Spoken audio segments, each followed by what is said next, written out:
I look at Gotham, my friends, and what do I see? Gangs roam the streets, attacking at will. Stress-related illness, crime, murder. Their society is collapsing around them just like Universe 133. These words spoken by the supervillain, the Ratcatcher, to an audience of rats in a 1995 Batman comic embody a popular suspicion of the metropolis, of the city gone bad, riddled with crime, overpopulation, and interpersonal violence. They also reflect the influence of one John B. Calhoun, an animal ecologist who studied the effects of crowding on social animals, specifically rats and mice, at the National Institute of Mental Health. Calhoun's early research was published in 1962 and went on to become some of the most widely referenced in psychology for a time. But odds are, like me, you've likely never heard of Calhoun and his weird experiments. The Universe 133 mentioned in the Batman comic is a direct reference to one of Calhoun's specifically constructed rodent universes. Enclosures, where the animals were provided with plenty of food, bedding, and shelter and allowed to breed. The enclosure was designed to be a veritable rat or mouse. Calhoun ran experiments on both rodents. Paradise. All their needs were taken care of. No predators. They were screened for sickness, so no illness. No shortage of potential mates. No food concerns. Climate control kept the temperature perfect. Those rodents should have thrived, right? Well, not exactly. Just like the fabled Garden of Eden, the Utopia was not to last. Unable to control the frequency of their social contacts, the rats became increasingly stressed. Many males became atypically aggressive and some formed gangs, attacking females and the young.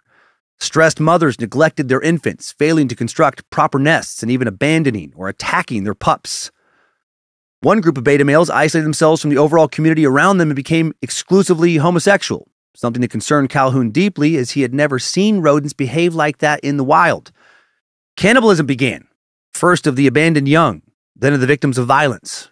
Calhoun commented that the natural behaviors of his rats were so disturbed that the animals had basically stopped being rats. And the change was permanent, even as an infant mortality rate as high as 96% sent population numbers plummeting. The rodents had lost the ability to live harmoniously together. He called this phenomenon a behavioral sink. His utopia had failed. Despite being removed from natural predators and given everything they needed to theoretically thrive, the rodents were dying. Eventually, the entire population of the Utopia, which had become so dystopian, all died. They completely stopped breeding by the end. It's like they forgot to know how. Calhoun wondered or implied really that the same behavioral sink could and likely would apply to humans in cities, prisons, or dorm rooms, perhaps in your own neighborhood, perhaps worldwide, and there goes our species. Calhoun warned that if we removed ourselves too far from the natural competitive environment of this planet, if we urbanized too much, removed ourselves through medical and tech and crop production advances from the risks of illness and predators and food scarcities that have always accompanied life on this planet, we would not thrive, we would die. Could that be true? Would life lose enough meaning to no longer be worth living if we always had everything we needed?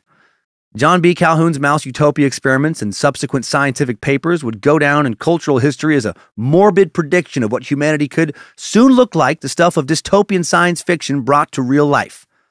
It was considered scientific evidence of inevitable social decay if we didn't do something about increased urbanization and overpopulation. But can behavioral studies on rodents really be applied to creatures vastly more complex in innumerable ways to humanity? Calhoun was influenced by a number of things, and the way he interpreted his data and designed his experiments certainly reflected that. Obsessed with the biblical book of Revelations, the theories of Thomas Malthus, and the apocalyptic attitude of Cold War America, Calhoun drew a gloomy conclusion for humanity, but not necessarily an accurate one. After all, we humans are not mice or rats. We have technology, not to mention societal rules. Brilliant minds continually rise to meet challenges, financial, infrastructure-wise, etc., that face us. But perhaps because they were so dramatic and pessimistic, and because they stoked already burning Cold War fires, John B. Calhoun's ideas caught like wildfire in the cultural imagination, reflecting everything from fears about communism in big cities to anxiety about changing gender roles in the second half of the 20th century. Commentators used Calhoun to try to explain the serious urban riots of the 60s and the problems of the big housing projects in the U.S. These fears, these beliefs that Calhoun helped, quote, prove, live on today for many. But are they valid? So who was John B. Calhoun, and how did he come up with his mouse utopia experiments? What do a series of bizarre experiments on rats and mice funded by the U.S. government have to do with the very fate of humanity? All of this and more right now on a Bizarro of Mice and Men edition of Timesuck. This is Michael McDonald, and you're listening to Timesuck. You're listening to Timesuck.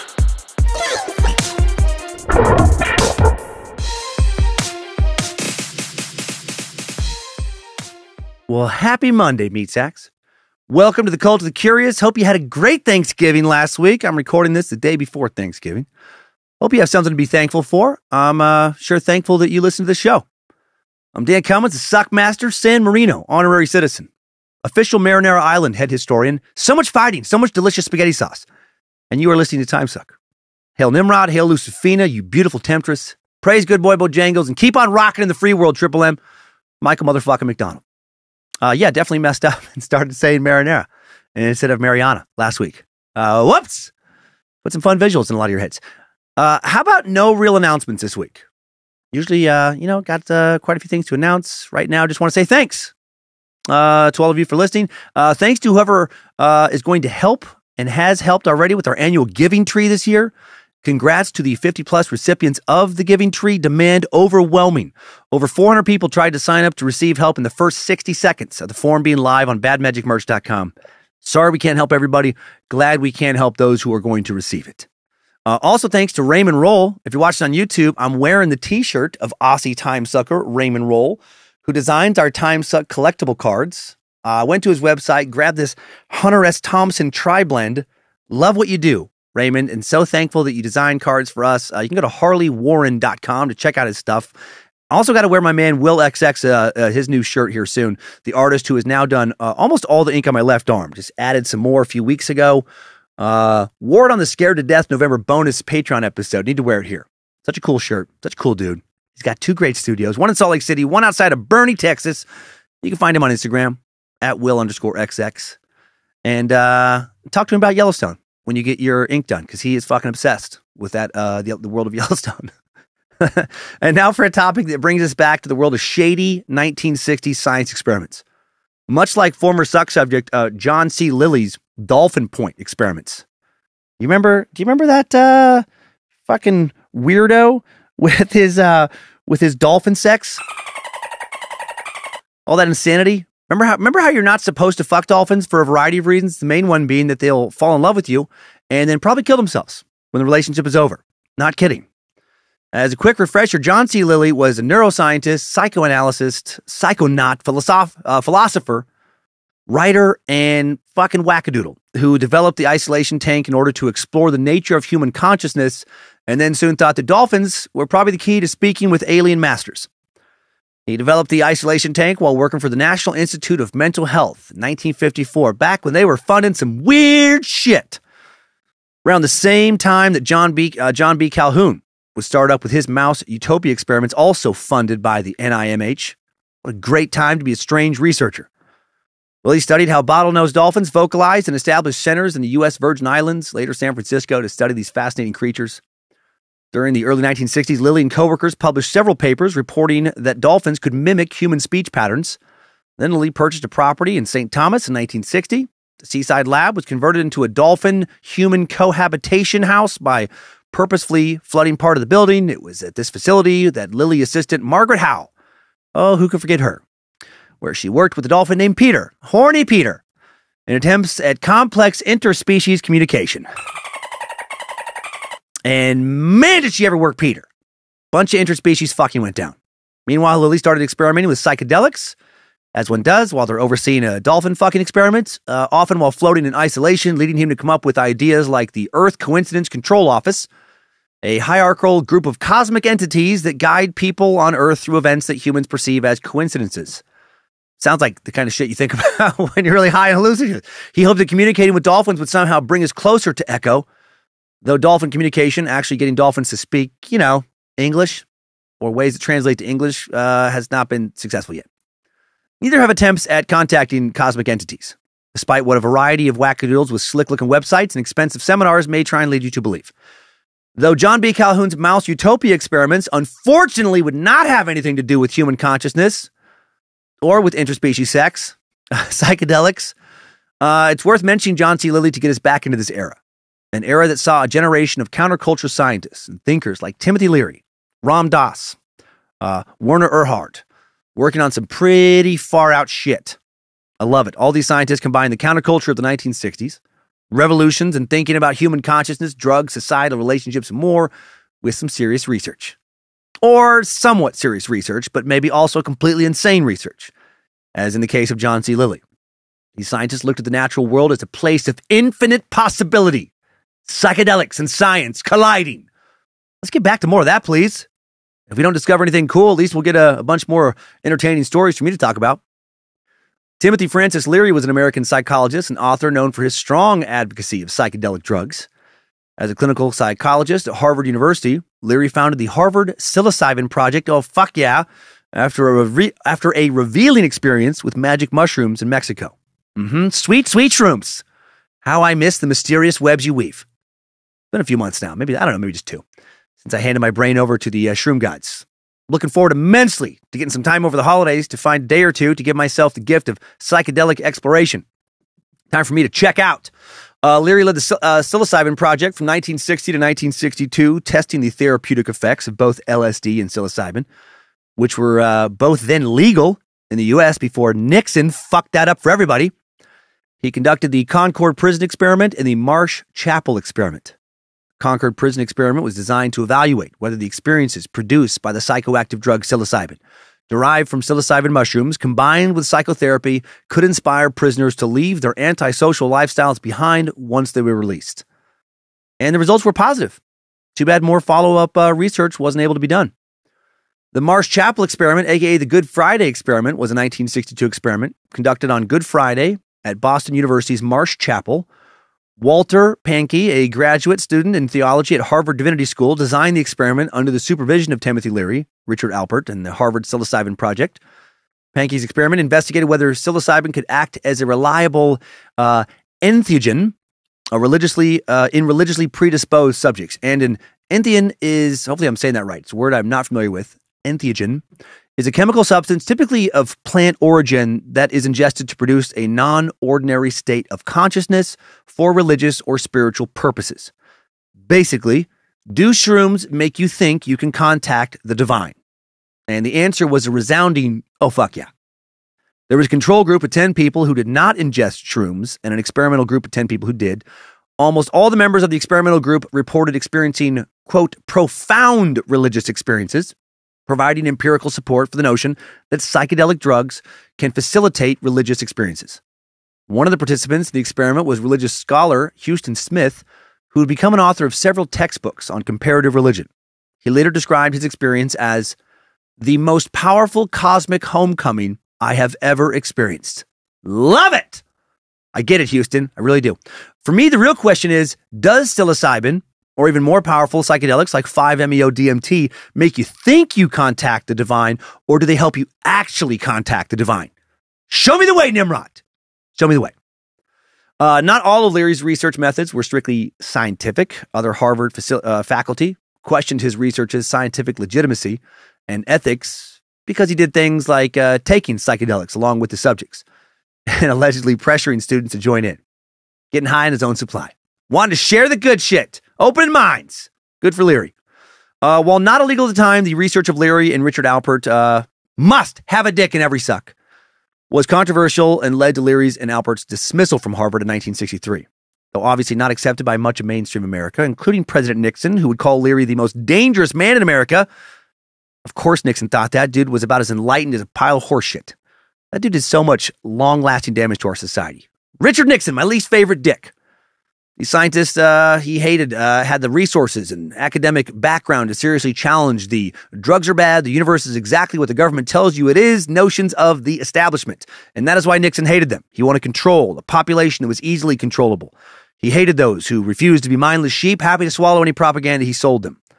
But for every Lilly, Leary, and Alpert, there were also those on the other side of the equation, those who used their research not to expand human consciousness, but to promote a gloomier view of humanity and society, supposedly based on scientific fact. And John B. Calhoun, one of these scientists. Nixon probably loved Calhoun. While Lilly, Leary, and Alpert clearly thought that human society had the potential to be revolutionized, that humanity had the potential to expand their consciousness to infinitude, John B. Calhoun was in a different camp. He looked at the tumultuousness of the 1950s and 60s, the growing industry, booming world population, global conflicts, and changing societal roles of men and women, and predicted something far darker than his countercultural peers. Instead of a revolutionized world where animals and humans would freely and magically communicate with one another, or where people could use LSD and other hallucinogens to truly access higher levels of spirituality and perhaps be able to directly commune with the infinite, John B. Calhoun thought that the world's growing and interconnected population and all the advancements coming with it was inevitably going to lead to chaos, violence, and turbulence. Doom! Doom is coming! The world is going to hell in a handbasket. He was one of those guys. For Calhoun, there wasn't an infinite area to be expanded into, only finite resources that would get used up and eventually cause Mad Max levels of conflict. And to prove this, he would look not to humans but to rats and mice. It's worth noting that Calhoun was highly influenced by the atmosphere of the Cold War, an atmosphere in which being anything but heterosexual and a typical alpha male or a subservient female was considered totally threatening to the dominant social order, right? The dominant paradigm of society. Society would crumble into anarchy if these traditional norms were not upheld. If we deviated too far from traditional roles, complete fucking chaos would ensue. Not embracing traditional gender roles, being anything other than heterosexual, that was a sure road to communism, and from communism, a complete dystopian breakdown of our species, ultimately ending in our demise, right, would surely follow. Bojangles just nodded in agreement. Not a fan of communism myself. Not sure it leads to a complete dystopian breakdown of our species, though. I think we're too strong, too adaptable for that. It's worth noting that John B. Calhoun was also highly Christian, much like the man he would base his research on, Thomas Malthus, and that he was obsessed with the book of Revelations, which he would quote many times in his scientific articles, which is, an unusual thing to do. John worked during an age when it seemed like humanity could be wiped out by nuclear war at any second. He was concerned, very concerned about the end times. And that, of course, had a big influence on how Calhoun would go on to design and interpret his experiments. Then in the years that followed, his experiments would have a strange cultural afterlife as we continue to grapple with how society is changing and what, if anything, can be said about humans' relationship to animal societies. So let's explore this complicated and fascinating tale now. One full of so many moments to have some comedic fun with, of course.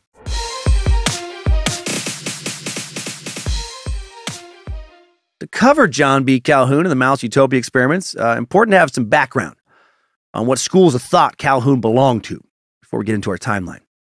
Like we said, he was pretty much the anti-John C. Lilly, a hardline conservative who looked at human beings not in terms of their infinite potential for consciousness growth, but in terms of resources, availability, and competition. Practical concerns. And you know what? Nothing wrong with that. I like the different perspective.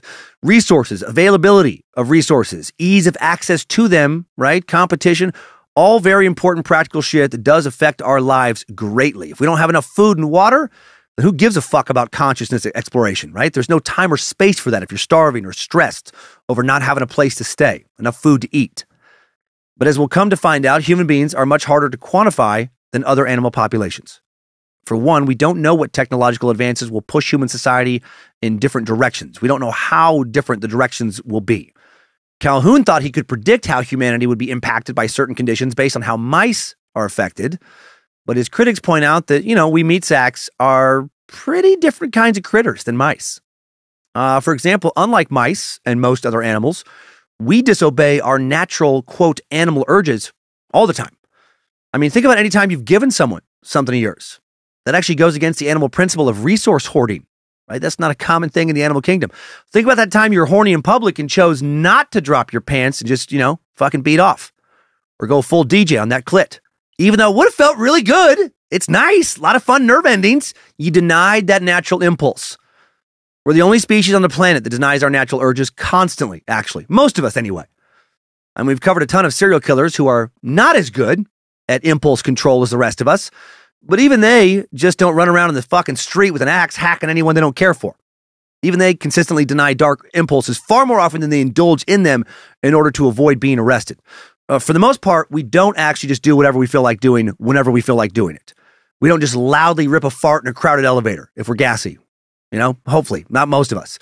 We don't just try and fuck whoever looks good when we're horny, whether or not they're into it. We don't always clean our plates, even though there's so much delicious food that we could still eat if we wanted to, because maybe we don't want to put on extra weight, have an indigestion, etc. In fact, you could say that human society with all its rules is mostly intended to regulate humans' most animal instincts. Our aggression, our selfishness, our tribalism. Though it does seem like a lot of the time tribalism still wins out. Such a frustratingly powerful instinct. Calhoun would try to prove, though, that humanity's future could be seen through the behavior of mice. Essentially, that a population of mice was similar enough to a population of human beings to predict that our species would be affected negatively by the same conditions that affect mice negatively. That just like mice, when humans are put under certain stressful conditions, our population will implode and wipe us out. This idea was not new. They go back to one specific person writing in the 18th century whose ideas lived on in the uncertain decades after World War II. In the years following the terrible Second War that we just covered in our two-parter, a group known as the environmentalists began pushing to prevent environmental degradation and the overexploitation of the planet's resources. This was new, warning us that not protecting our planet's animals and ecosystems would end in our species' survival being threatened.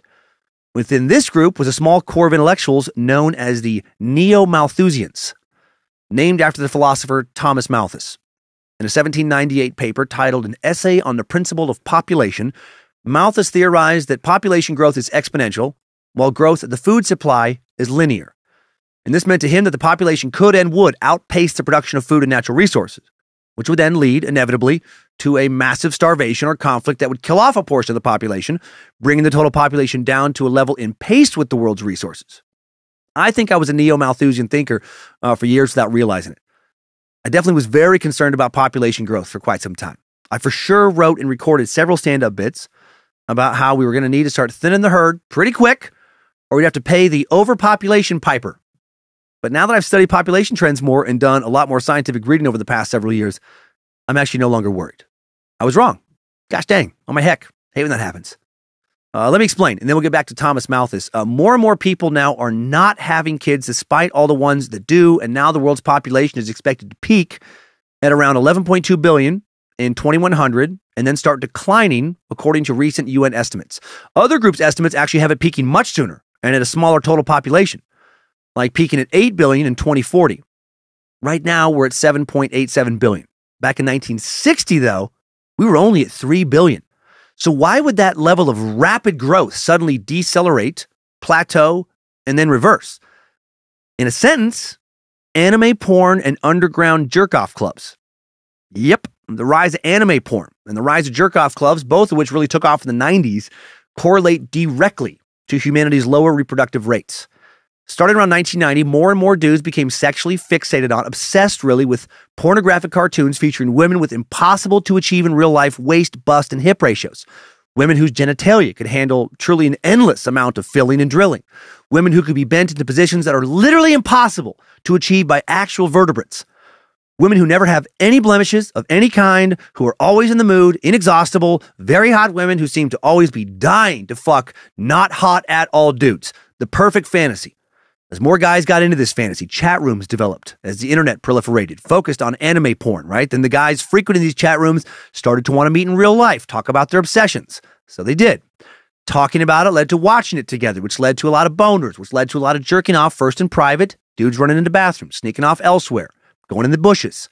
But then they all soon realized what they were doing. So now they started forming these underground jerk-off clubs, kind of like a fight club. But instead of fighting, they would all gather around a large TV featuring anime porn in a dark room and, just jerk off a whole bunch. While the only rule of Fight Club is to not talk about Fight Club, these clubs had and have a lot more rules. No eye contact, no sword fighting, no shooting fellow club members. Got to know how to handle your weapon. And the most important rule, everyone brings their own towel to jerk off onto and everyone takes their own towel home with them when they leave. And these guys started having so much fun doing this that they lost all interest in real women. Now they're waiting, for more advancements with robot sex dolls. Dolls that will look more like anime fantasies than any real woman ever could. And once those dolls are reality, shit. Humanity will probably cease to exist. Is anyone at all still thinking I'm being serious about why overpopulation is no longer a real concern? Gotta hope so. No, anime porn is not to blame, at least not entirely. I did watch a little bit to understand it. It's not for me, but I think I get the appeal. I don't think underground jerk-off clubs are a real thing, but who knows? It's a weird world. No, birth control and cultural changes are the reason, mostly, population growth projections have changed dramatically since the times of Thomas Malthus and John Calhoun. Reliable birth control actually has not been around very long. It wasn't around at all when Malthus was alive, not like we have today, and it still wasn't around when the neo-malthusians showed up. The first birth control pills, not developed until the 1950s, not widely distributed until the 1960s. And even then, they weren't utilized nearly as much as they are now, primarily because more people listened to religious leaders at the time tell them not to use birth control, right? And they're still not widely distributed in many third world countries. But as more and more of the world industrializes, they likely will be, which will affect population growth even further. Urbanization and the rapid cost of living expenses compared to wage increases on top of birth control and cultural priority shifts has already reversed the growth curve in some places. Japan's population began to reverse over a decade ago. It's been shrinking since 2010. The Japanese population is projected to shrink well into the middle of this century, dropping to an estimated 88 million in 2065, which would be a 30% decrease in 45 years. Why? Well, with Japan specifically, this is mostly due to them no longer sending rapey soldiers all over Asia to rape everybody. Now that near constant rape has become more taboo, most Japanese men are just, not interested in sex anymore. If I can't rape, why fuck at all? Has become a popular Japanese saying in recent years, uttered frequently by all Japanese men. I'm kidding, of course. That's nonsense. Come on. Where's my little slide whistle little button? That makes everything better. That's just a little throwback to last week. Now, Japanese men are, of course, no more prone to rape than anyone else. For real now, Japan's population is shrinking because in a largely industrialized population with no taboo around birth control, in a very work-driven nation, full of men and women working very long hours to afford to live in increasingly expensive urban areas and enjoying more and more of the entertainment urban areas provide, less and less people are just interested in having kids or can afford to have kids if they are interested. And a lot of people studying population trends think a lot more of the world is going to eventually follow Japan's lead. But no one had seen the trend reverse yet, back when old Malthus, the mind behind the later neo-malthusianism movement, was around and thinking his thoughts. Malthus saw overpopulation as being part of an inevitable cycle. He thought the population would increase and increase until it put an unbearable strain on the world's resources, which would then definitely lead to an event that killed off the population, a large amount of it, and then the population would rebound later, and then another catastrophe would happen, and so on and so on. Shitty cycle. Doesn't sound fun. Also not backed by history. Not really backed by anything other than it just sounds plausible. Malthus did think about birth control. He worried about the effect of contraceptive use, how it could become too powerful in curbing growth, conflicting with the common 18th century perspective to which Malthus himself adhered, that a steadily growing population remained a necessary factor in the continuing progress of society. Interesting. So, don't use birth control. Just keep fucking and fucking until the human population becomes unsustainable, and then a new disease or widespread famine or something will knock us back down to a manageable population level. That sounds like a very dumb way to go about living. Kind of sounds like what happens with a herd of deer. Except humans aren't deer. We're a lot smarter than deer, and we don't have to live that way. Malthus's thoughts have largely been discredited by many people today, like those who often cite advances in agricultural techniques that allow us to continue to feed a growing population. Right? The Green Revolution, for example, was a great increase in production of food grains, especially wheat and rice, that resulted in large part from the introduction into developing countries of new, high-yielding varieties beginning in the mid-20th century. And of course, we've just gone farther from there. Hello, GMOs. But the neo-Malthusians were still worried about things following World War II. Unlike Malthus, neo-Malthusians would embrace birth control. They advocated for population control through the use of contraception, arguing that it was essential for the survival of Earth's human population, that we should try and prevent our population becoming too large to sustain, that we should try and prevent some horrific massive herd culling. A revival of Malthus's thoughts lasted from the mid-1940s all the way until the 2010s after the publication of two influential books in 1948, Fairfield Osborne's Our Plundered Planet and William Vaught's Road to Survival. During that time, the population of the world rose dramatically. The world's population rose roughly 1 billion in 1800 to 1.65 billion in 1900. But then between 1900 and 1950, it rose almost 1 billion more to over 2.5 billion. Then in 20 years, it increased over 1 billion to over 3.6 billion by 1970. Then in 15 years, grew by over another billion to 4.8 billion in 1985. And then in just 10 more years, it grew almost another billion to 5.7 billion in 1995. Then almost another 10 billion in the next 10 years, 6.5 billion in 2005. And then it did that again, over 7.3 billion by 2015. So you can see why people were getting worried. What if that trend just kept continuing and continuing and continuing? Many environmental movements began to sound the alarm regarding the potential dangers of population growth back in the 1940s, 50s, and 60s. In 1968, ecologist Garrett Hardin published an influential essay in Science magazine that drew heavily from Malthus's theory, or Malthusian theory. His essay, The Tragedy of the Commons, argued that a finite world can support only a finite population, and that freedom to breed will bring ruin to us all. I have had the same concern, why I wrote those stand-up bits. For many, including head Mouseketeer John Calhoun, overpopulation wasn't only concerned about resources. There was also an emotional and social component to it. What would happen to us as human beings when the world became overpopulated and resources became scarce? What would happen to society, our values and morals, when there was no longer vast preserves of uninhabited land, large expanses of virgin, undeveloped land that so many of us see as heaven on earth? Would an ensuing pattern of catastrophe after catastrophe not just lead to a population reset, like Malthus originally predicted, but lead to the complete collapse of human society as we know it, the end of our species?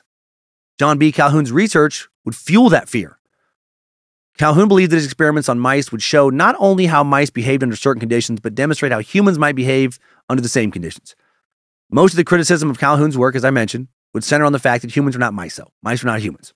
We behave in different ways, not to mention the fact that we have access to bigger brains, with the capacity for language, building, technology, forming complex societies with gods and laws and concepts like government and artificial intelligence and the possibility of alien life. The list goes on.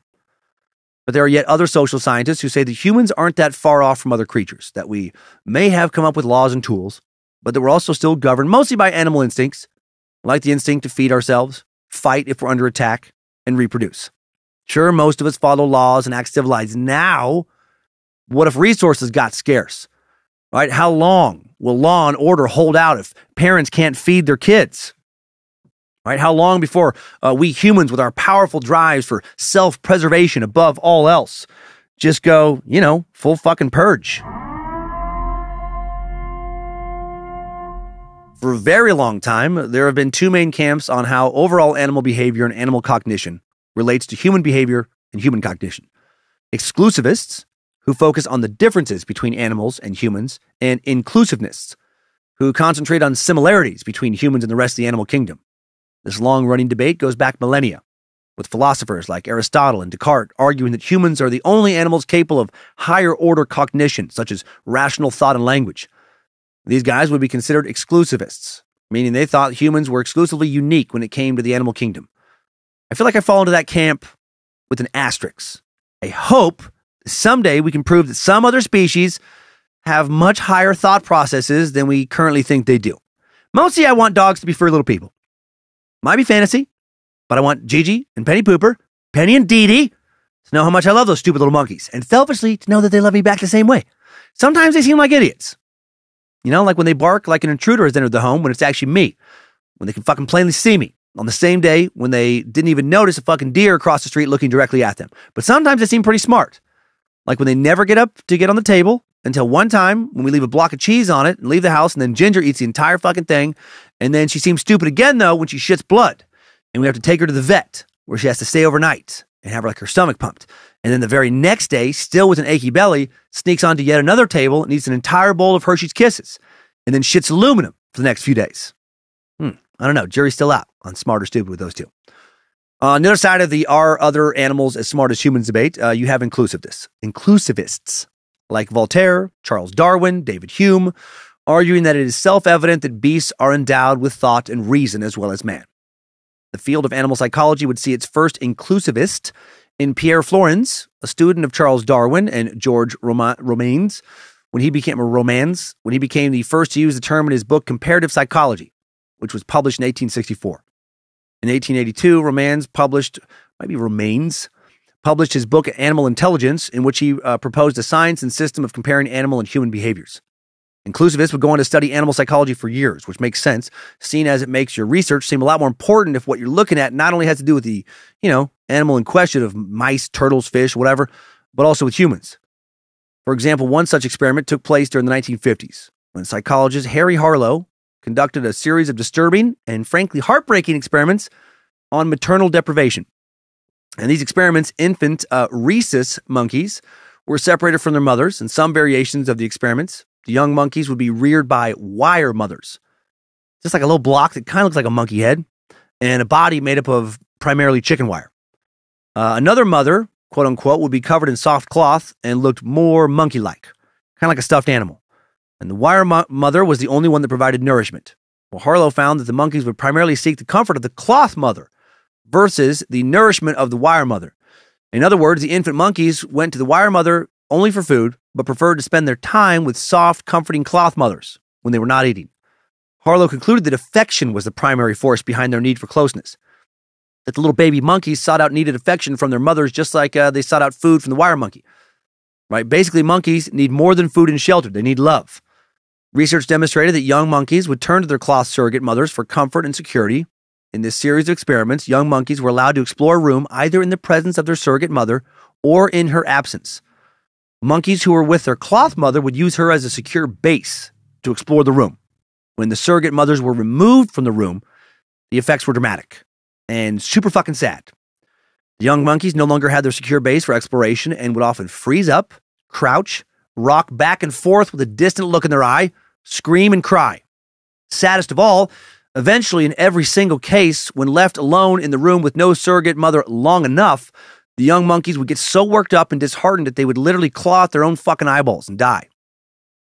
Sorry, that's not true. That was a horrible thought that just floated in my head for reasons I don't even think I want to fully understand. And I'm too selfish to want to keep that horror to myself. I felt compelled to share it with you. I didn't want to carry the load of baby monkeys clawing their fucking eyes out and dying of sadness alone. The results of Harlow's experiments indicated that early maternal deprivation led to serious and irreversible emotional damage. The deprived monkeys became unable to integrate socially, unable to form attachments, and were severely emotionally disturbed following this experiment. That sad shit's actually true. Affection deprivation fucked those little baby monkeys' brains up. And that led to them clawing their eyes out and dying. Or not that eyeball part. That's too much. Harlow's work has been used to suggest that human children also have a critical window in which to form attachments. Right when these attachments are not formed during early years of childhood, psychologists suggest long-term emotional damage can and very likely will result. Don't hug your kid enough, right? Don't stick around long enough, they become Richard Ramirez or Ted Bundy or some shit. Maybe not quite that, but it's bad for them.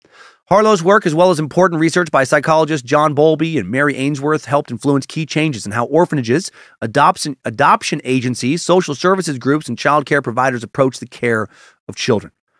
Looking at this example, it seems natural and almost obvious to fall in line with the inclusivist camp. What is true for monkeys, in a sense, is true for us.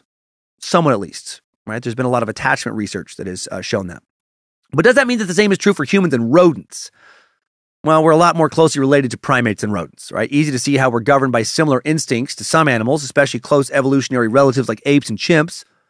Looking at a video of a mother chimp breastfeeding her baby alongside a video of a human woman breastfeeding her baby, plain to see that there are similar biological mechanisms, as well as social relationships at work. And be careful when you're doing that. Do that enough, and you might become sexually attracted to female monkeys. Maybe. I'm just throwing that out there as a possibility to be, wary of. On the other hand, saying that humans are governed primarily by animal instinct and will behave like these animals if provided with the proper stimulus, well, that can be a troublesome, slippery slope. Just like people use theology to defend sometimes interesting notions and behaviors, people can also use science to do the same, right? To argue that evil stuff that they're doing is natural, quote unquote, and therefore expected or good even, because it's seen in the animal kingdom. Arguing that something is good just because it occurs in the animal kingdom is something philosophers call the appeal to nature. And this can lead to some bad shit. An example of this being done to justify something horrific is when rape apologists try to point to nature to justify non-consensual sex, and that does actually happen sometimes publicly. Mike Cernovich, huge piece of shit in my opinion, who began co-hosting a show on InfoWars with Alex Jones in 2017, once said, next time don't settle for the makeout when he's giving some dating advice. If possible, at least pull out your dick. If you can get her to touch it, even better. If not, just let her know that your cock is too swollen to go back into your jeans and that either you're taking care of this or I am. Masturbating will set your anchor near the desired destination, pussy sport. And he explained in a 2013 tweet, do a Google image search for lions mating. That's basically rape. And it's also the natural form of sex. So real cool dude. He also publicly identifies frequently as anti-feminist. Also, not sure that's how lion sex works. Not sure Mike Cernovich is an expert on lion consent. Pretty sure he doesn't speak lion. We rational people see a lot of stuff in nature that isn't necessarily good for us to do, right? Murder, rape, incest, etc. We have human society explicitly to avoid such things and problems they cause. So we can see that science and the way that scientists interpret their research can be tricky to interpret when it comes to us humans. This is not just true for people like John B. Calhoun and all of the scientists we've mentioned so far, but also true for everyone who's argued that certain things are innate about human beings, true on a natural and biological level. For instance, gender roles or any other stereotypes. Stereotypes about which kind of people are good at which things, which kind of people are bad at which things, more predisposed to certain things, and so on. We're all familiar with random stereotypes. Alpha male behavior, beta male behavior. Does alpha and beta male behavior in certain animal species like lions actually mirror in any real way how human males behave? Or is that just some shit that guys like in the alt-right, for example, want us to believe? Some stuff that helps them sell t-shirts and supplements. I don't know. Okay, now that I've gone over the two main schools of thought regarding how we humans, our behavior specifically relates or does not relate to other animals, let's get mousy. In today's what did I say? Time sign? In today's timeline, we'll first look at the mouse Utopia experiments in greater detail. Then we'll look at how the legacy of the mouse Utopia experiments has lived on in at least one niche internet community. And I'll also share some thoughts on what we can learn from the rodent experiments about how we assign meaning to our own lives. Did not expect this episode to send me spiraling out for a second into some kind of existential crisis, but it for sure did. Really made me think philosophically in some ways I did not expect heading into this week's Suck Meat Sacks. Love when that happens.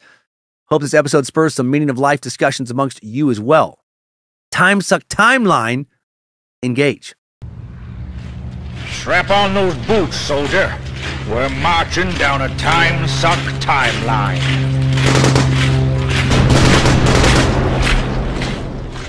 Starting off today in the early decades of the 20th century. John Bumpus Calhoun. Yes, his middle name was really fucking Bumpus. Born on May 11th, 1917 in Elkton, Tennessee. Third child of James Calhoun and Fern Calhoun. Don't come across a lot of Ferns in these episodes. I had a great aunt named Fern, and she was a bitch. She really was. Not a good person. Hope Fern Calhoun is better than Fern Berman. Not a lot going on in Elkton, sleepy little town of about 500, a lot like where I grew up. Good chance John is the most notable person to have ever been born there. The town's most noteworthy attraction, according to the internet, is a very big statue of a chicken wearing a chef's hat and holding a fork. Not kidding. It's in front of a Shell gas station near the interstate, part of the Shady Lawn Travel Center. Why is the chicken there, you ask? Well, probably because you can buy fried chicken at the travel center. That's the best guess the internet has to offer. Anywho, John had 3 siblings. An older sister, Polly, and 2 younger brothers, Billy and Danny. Not sure how they felt about chicken or if they ever saw that statue. John's father, James, hope he went by Jimmy, was a high school principal who would rise to a position in administration in the Tennessee Department of Education. John's mother, Fern, was an artist. Calhoun's family moved from Elkton to Brownsville, Tennessee, and finally to Nashville, when Calhoun, was in junior high school. So they probably, sadly, did not see that chicken statue. Unless they traveled back to Elkton later, which I doubt. Because, why the fuck would you ever do that if you don't live there? Apologies, Elkton listeners. Probably shouldn't rile you up while I'm still dealing with a lot of San Marino anger from a few weeks ago. By the time he was in high school, Calhoun had been attending meetings of the Tennessee Ornithological Society, an organization dedicated to the study and conservation of birds since 1915. Since 1930, about the time John became a member, they have published a quarterly journal called The Migrant. Not sure how many people read The Migrant, but I am positive that every single one of them is a fucking dork. Sorry, Harry Riley. Harry's a fellow comic I work with sometimes who listens to Timesuck. In addition to being a great guy and a very funny comic, also a bird-watching dork.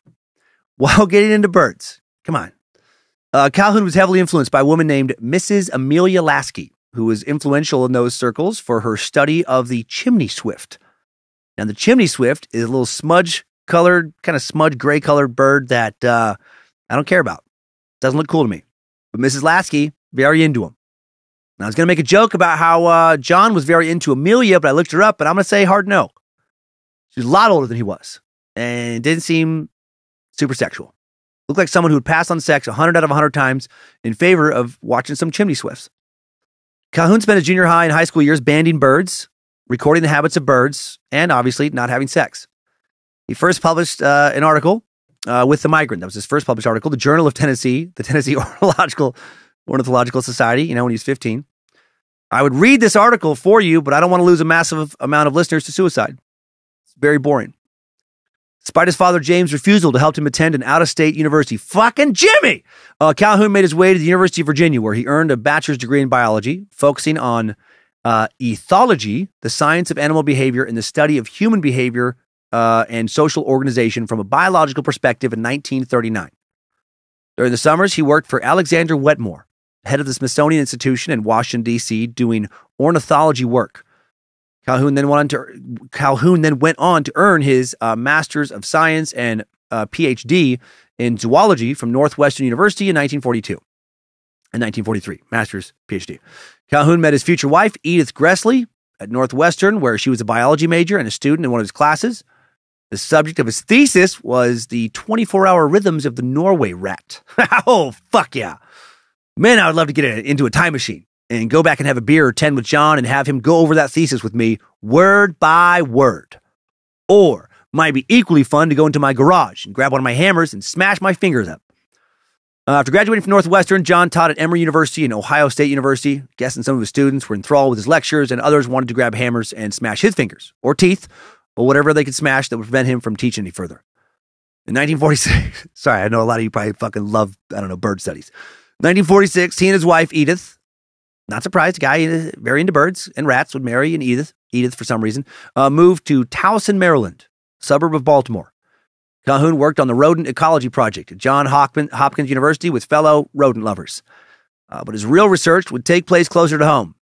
Working with rats in the lab, not enough for this rat-loving motherfucker.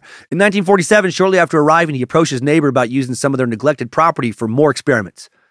His neighbor agreed. This guy couldn't get enough of rats. Even though Calhoun would later admit to not being completely honest about the true scope of his project with this guy, March 1947, John began a 28-month study on top of his research at work on a colony of Norway rats and a 10,000 square foot outdoor pen he built. This dude built a massive habitat pen that took up over 1/4 of an acre, complete with food, water, ample shelter, and protection from predators. The only limiting condition was space, and Calhoun named this site Rat City. I wonder what he told his neighbor he was up to. I'm just gonna see. I just want to build a bird mating refuge where I can watch and help birds mate for bird preservation purposes. I mean, that'd be a weird thing to tell somebody, but that would be way better than, what am I going to do with that large part of your land that you're not using, neighbor? Why, of course, I'm going to build a city of rats. And I, John Bumpus Calhoun, will be the rat god, Lord Bumpus, god of thousands of rats. Pray, friend, that they never break free and take over your home, for it will spell certain doom for you and your family. Not even Lord Bumpus, god of rats, can save you. Also, real quick, as I was putting the notes together for this exact section, Bullet with Butterfly Wings by the Smashing Pumpkins started to play. And I was not listening to a Smashing Pumpkins playlist. Right? Despite all my rage, I'm still just a rat in a cage. Fucking weird timing. Calhoun estimated that Rat City could comfortably sustain about 5,000 rats.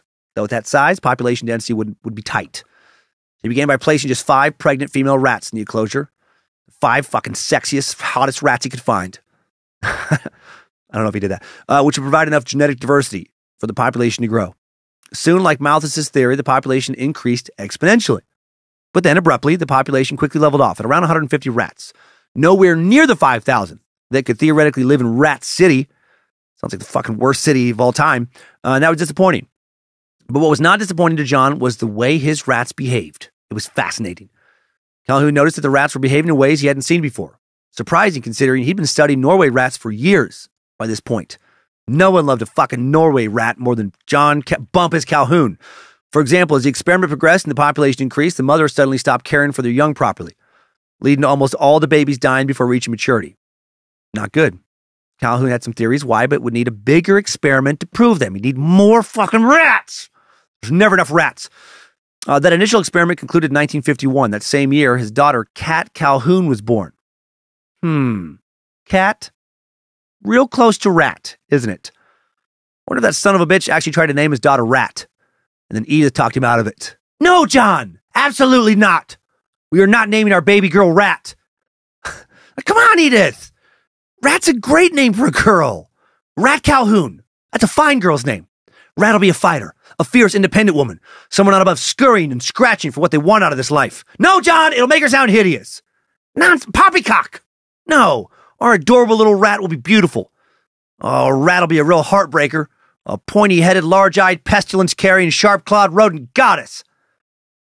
1951, Calhoun and his family moved back to Maryland, Silver Spring. On the D.C. side of Baltimore, he now worked for the Walter Reed Army Medical Center in the Division of Neuropsychiatry before gaining a position at the National Institute of Health in 1954, where he will then work for the next 33 years. 1954, also the year his second daughter, Dodent Calhoun, was born. Dodent sounds a lot like rodent. Feels like he tried to name his second daughter Rodent. No, he didn't do that. He named her Cheshire. I just like the idea of a guy constantly trying to name his daughters, names based on rodents. These are my daughters, gerbil, mouse, squirrel, and muskrat. Careful around them. They bite. Some of them carry plague. Cheshire, though, that's kind of weird, too, considering his first daughter's name is Cat, right? Fucking Cheshire Cat from Alice in Wonderland. He only had 2 daughters. What would his third daughter have been named? Tabby? Manx? Garfield? This guy's a weirdo. Now let's take a look at the National Institute of Mental Health, often abbreviated as NIMH, funder of John's Bigger Rat Project. Prior to World War II, mental health care in the U.S. had traditionally been a state responsibility, but after World War II, there was increased lobbying for a federal initiative. Robert H. Felix, then head of what was called the U.S. Public Health Division, it's a longer term. He was head of what was called the U.S. Public Health Services Division of Mental Hygiene. He orchestrated a movement to include mental health policy as an integral part of federal biomedical policy. Before going forward, mental hygiene. Weird phrasing. Fuck is mental hygiene? In order to stay sane, you must keep your mind clean. And how do we keep our minds clean? Why, just like you keep your hands clean. You wash it. With my patented brain scrubber, you're able to push up through your nostril and really give the thinking muscle a thorough scrubbing. Wash, wash, wash that mind. It'll help keep filthy, impure thoughts away. Upon the urging of Felix and other mental health experts on July 3rd, 1946, President Harry Truman, I've heard of him, signed the National Mental Health Act, which called for the establishment of a National Institute of Mental Health. The first meeting of the National Advisory Mental Health Council was held on August 15th.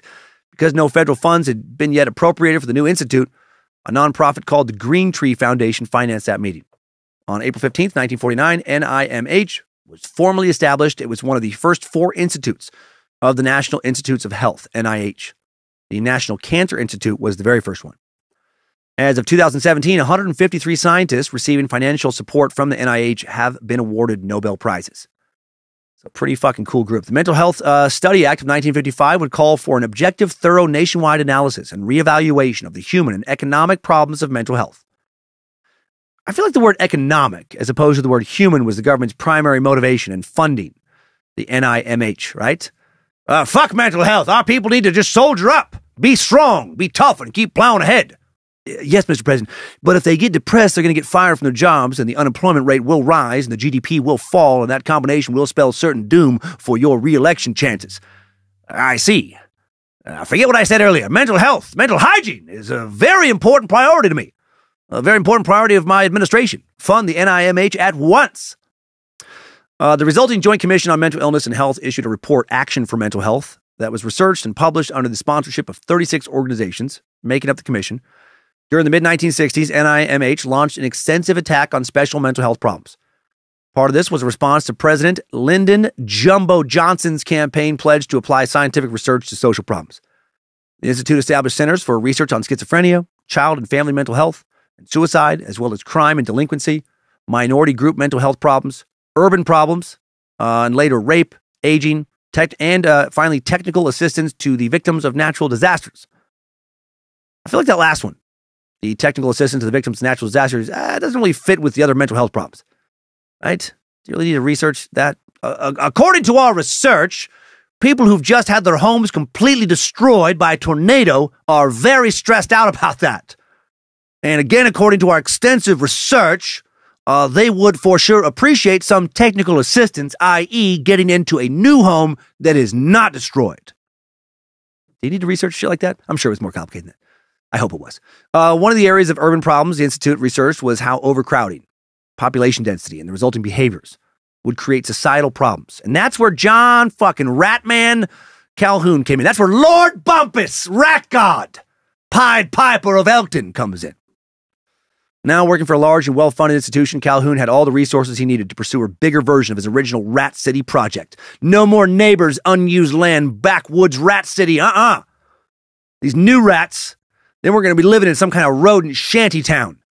They were going to be living in the four seasons of rat cities. Each rat would have access to spa services like massages, facials, private saunas, hot tubs, silk robes embroidered with their initials, Egyptian cotton sheets with Italian stitching, private whiskey bar membership, cigar club access, 24-hour concierge service, valet parking, Michelin star steakhouses, jazz clubs, yoga retreats, 24-hour access to all-you-can-eat self-serve froyo machines, mini bars, room service, free access to pay-per-view movies. And if they pick adult movies, those movie titles don't appear in their accounts for privacy reasons. Whatever these fucking rats wanted, they were going to get.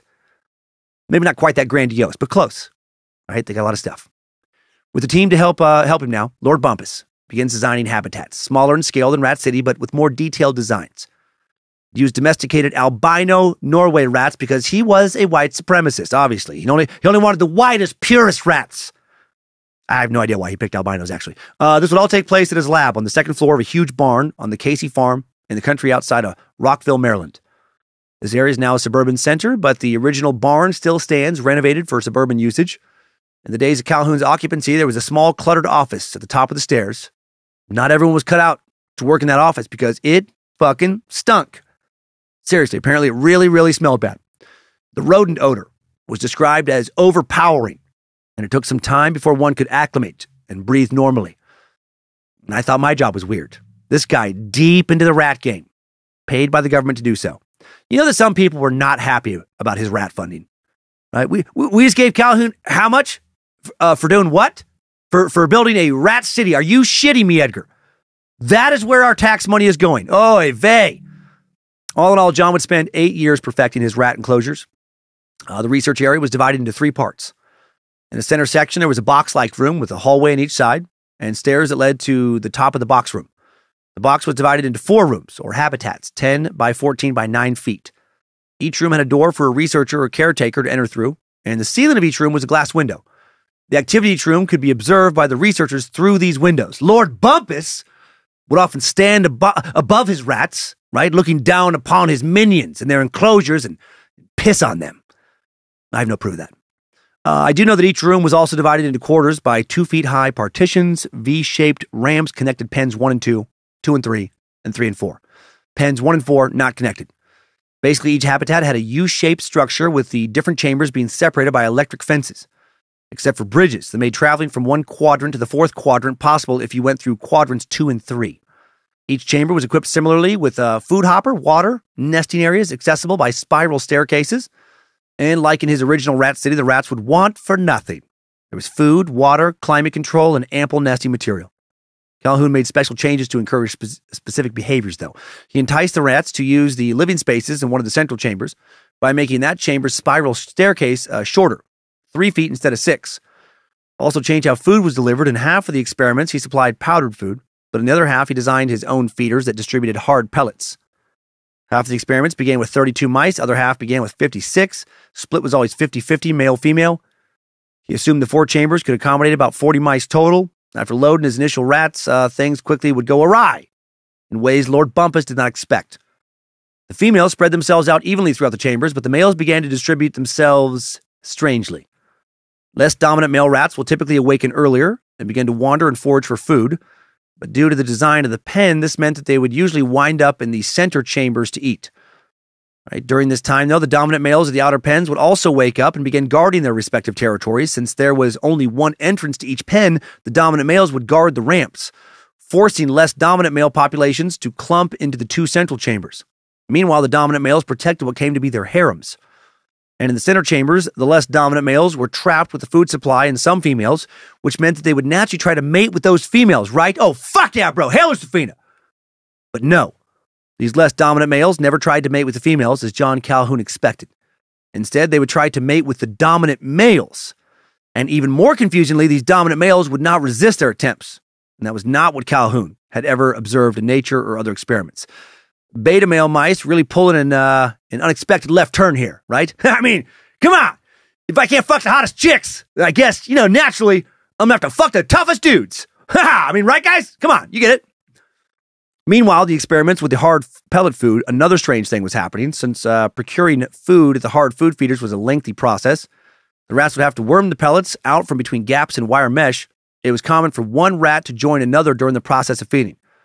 And the rats slowly became conditioned now to eat in the company of other rats, to the point that the rats then refused to eat when other rats were no longer present. Not normal. These rats soon came to think that the only way to eat rat pellets was to Lady in the Tramp it, which is cute when you can do it. But to only want to do that was pretty weird. This meant that over time, more and more rats made their way to the center chambers, where most of the rats ate, further condensing the already cramped areas. These variations in environment led to wild differences in normal behavior patterns and ultimately to the concept of what Calhoun would call behavioral sinks. Calhoun defined a behavioral sink as an increase in pathological activity in the rats due to the unnatural stress involved in living in such a high population density. This is what's going to freak people out who hear about this study. People seeing so many cities grow larger and more densely populated, people hearing more about crime than in previous years, right? They're freaking out about all this. For the females, the behavioral sink manifested in reduced capacity for nest building and failing to take care of their young offspring. Infant rats are extremely dependent on their mothers, but when the mothers were interrupted by other rats to engage in a social activity while building their nests, the mother rats would forget about the building of the nests and leave their young exposed. And if the mothers moved the babies and got interrupted, she would often only move a couple of them and then forget the rest. Or scatter babies throughout the chamber and forget to care about, random babies. And holy shit, rats are fucking dumb. I'm sorry if you're a rat who listens to the show, but this can't be the first time you've been called stupid. I mean, we humans do a lot of dumb shit on a regular basis, but not that dumb. I mean, we do shit more evil than that, but we don't do shit like that because our brains are so fucking small that if our social routine gets disrupted, we literally just forget to take care of our babies. We forget that we have some babies, and then they die. And imagine the constant tragedies if we did shit like that. Oh man, Bob, fuck, I'm going crazy over here. Some of it's been bothering me for months. I can't figure it out. Oh, fuck, I keep forgetting something. Do you remember to brush your teeth? Oh, yeah, always. Do you remember to wipe your bottom? Oh, yeah, almost always. Do you remember to take your kids to school? What kids? The 3 kids you've had for years. You have a picture of them on your desk. Picture of them, oh, no!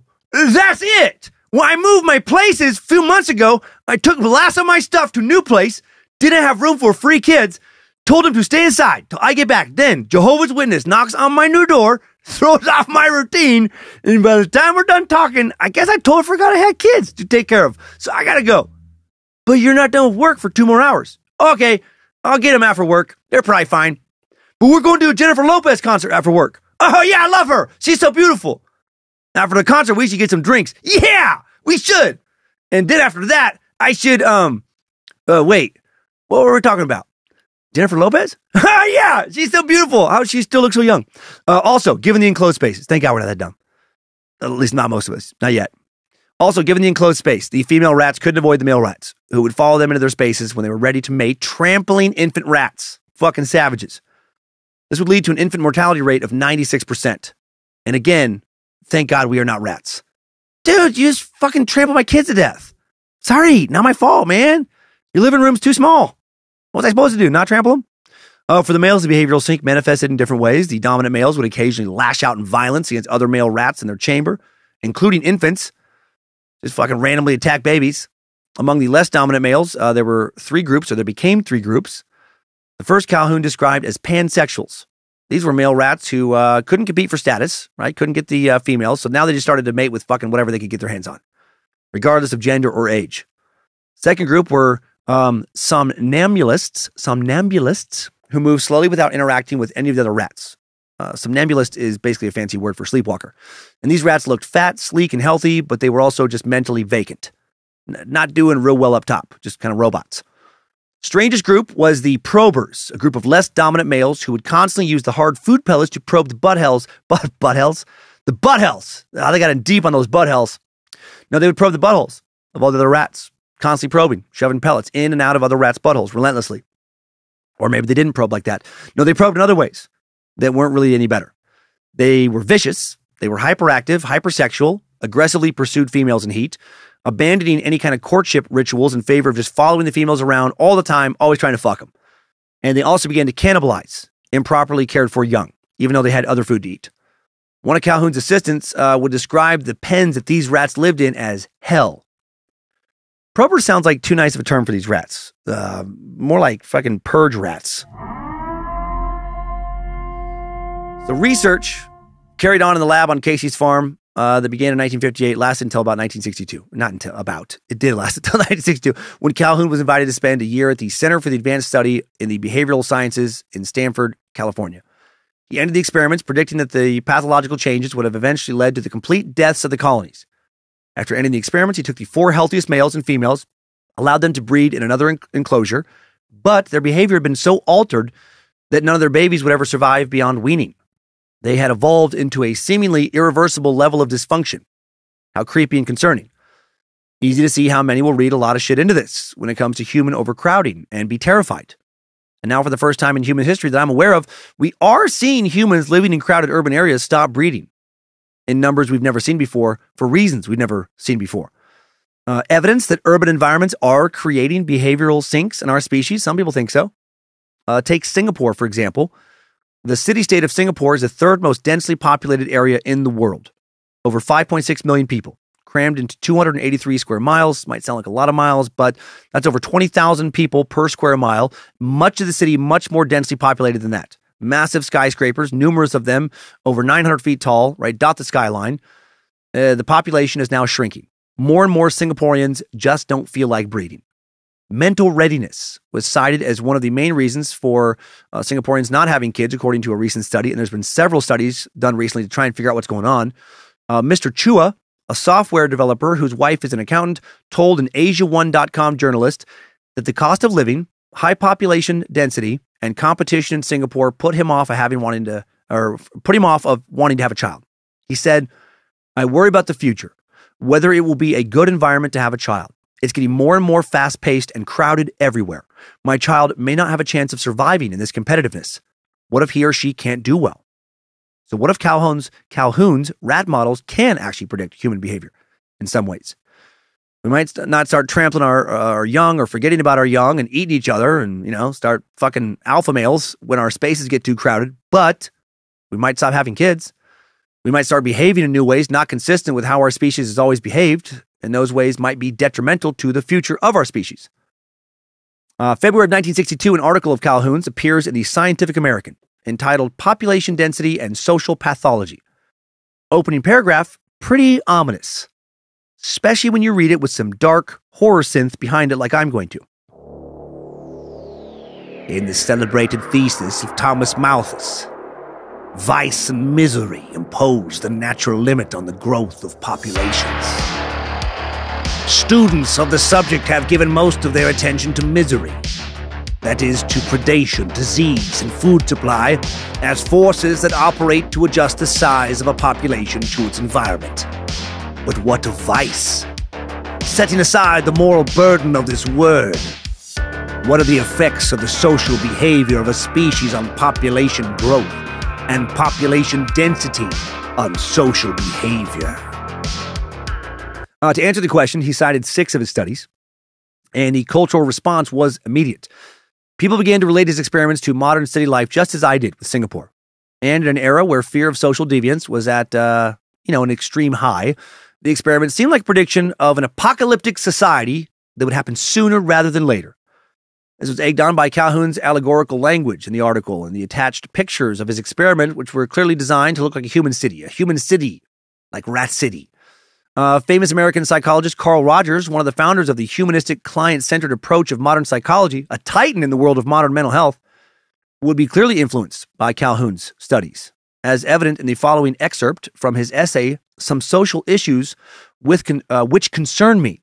Some Social Issues Which Concern Me, where he stated that, and let's play that music again to ramp up the drama, the resemblance to human behavior is frightening. In humans, we see poor family relationships, the lack of caring, the complete alienation, the magnetic attraction of overcrowding, the lack of involvement, which is so great that it permits people to watch a long, drawn-out murder without so much as calling the police.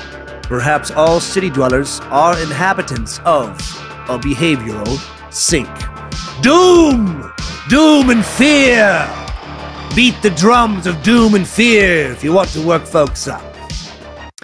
Soon after Calhoun's article was published in the Scientific American, numerous studies were conducted to examine the effects of dense urban environments on humans. What they found was not certain doom. What they found was inconclusive. Instead of the reaction of Calhoun's rats, humans reacted in a multitude of different ways, depending on the location. There was simply no evidence of a widespread behavioral sync. But this did not make Calhoun think his studies did not predict humanity, not boding well if pushed into too much overcrowding or too much urbanization. The media also not dissuaded from dystopian concerns either. The period following the publication of the rat research saw a rush of popular books and films with an apocalyptic view of a future crippled by overpopulation. Anthony Burgess's popular novel The Wanting Seed, for example, dealt with massive overpopulation, resulting in ultraviolence, compulsory homosexuality, and isolation. And now let's take a moment to discuss a single tragic incident that would perhaps go the furthest to cement the veracity of Calhoun's claims in the minds of many. One incident that proved to many that urban society was terribly dysfunctional and pushing our species into certain moral decay. 2 years after his rat studies became the talk of the scientific world and also entered pop culture, on a chilly night in Queens, New York, 28-year-old Kitty Genovese was returning home from work bartending at around 2:30 a.m. March 13th, 1964. Catherine Susan Kitty Genovese was born in Brooklyn, July 7th, 1935, to parents Vincent and Rachel Genovese. The oldest of 5 children, Genovese was a graduate of Prospect Heights High School and remembered as a very good student and voted class cut-up her senior year. Following her high school graduation in 1953, Genovese's mother witnessed a murder on the street, which motivated her family to move to New Canaan, Connecticut.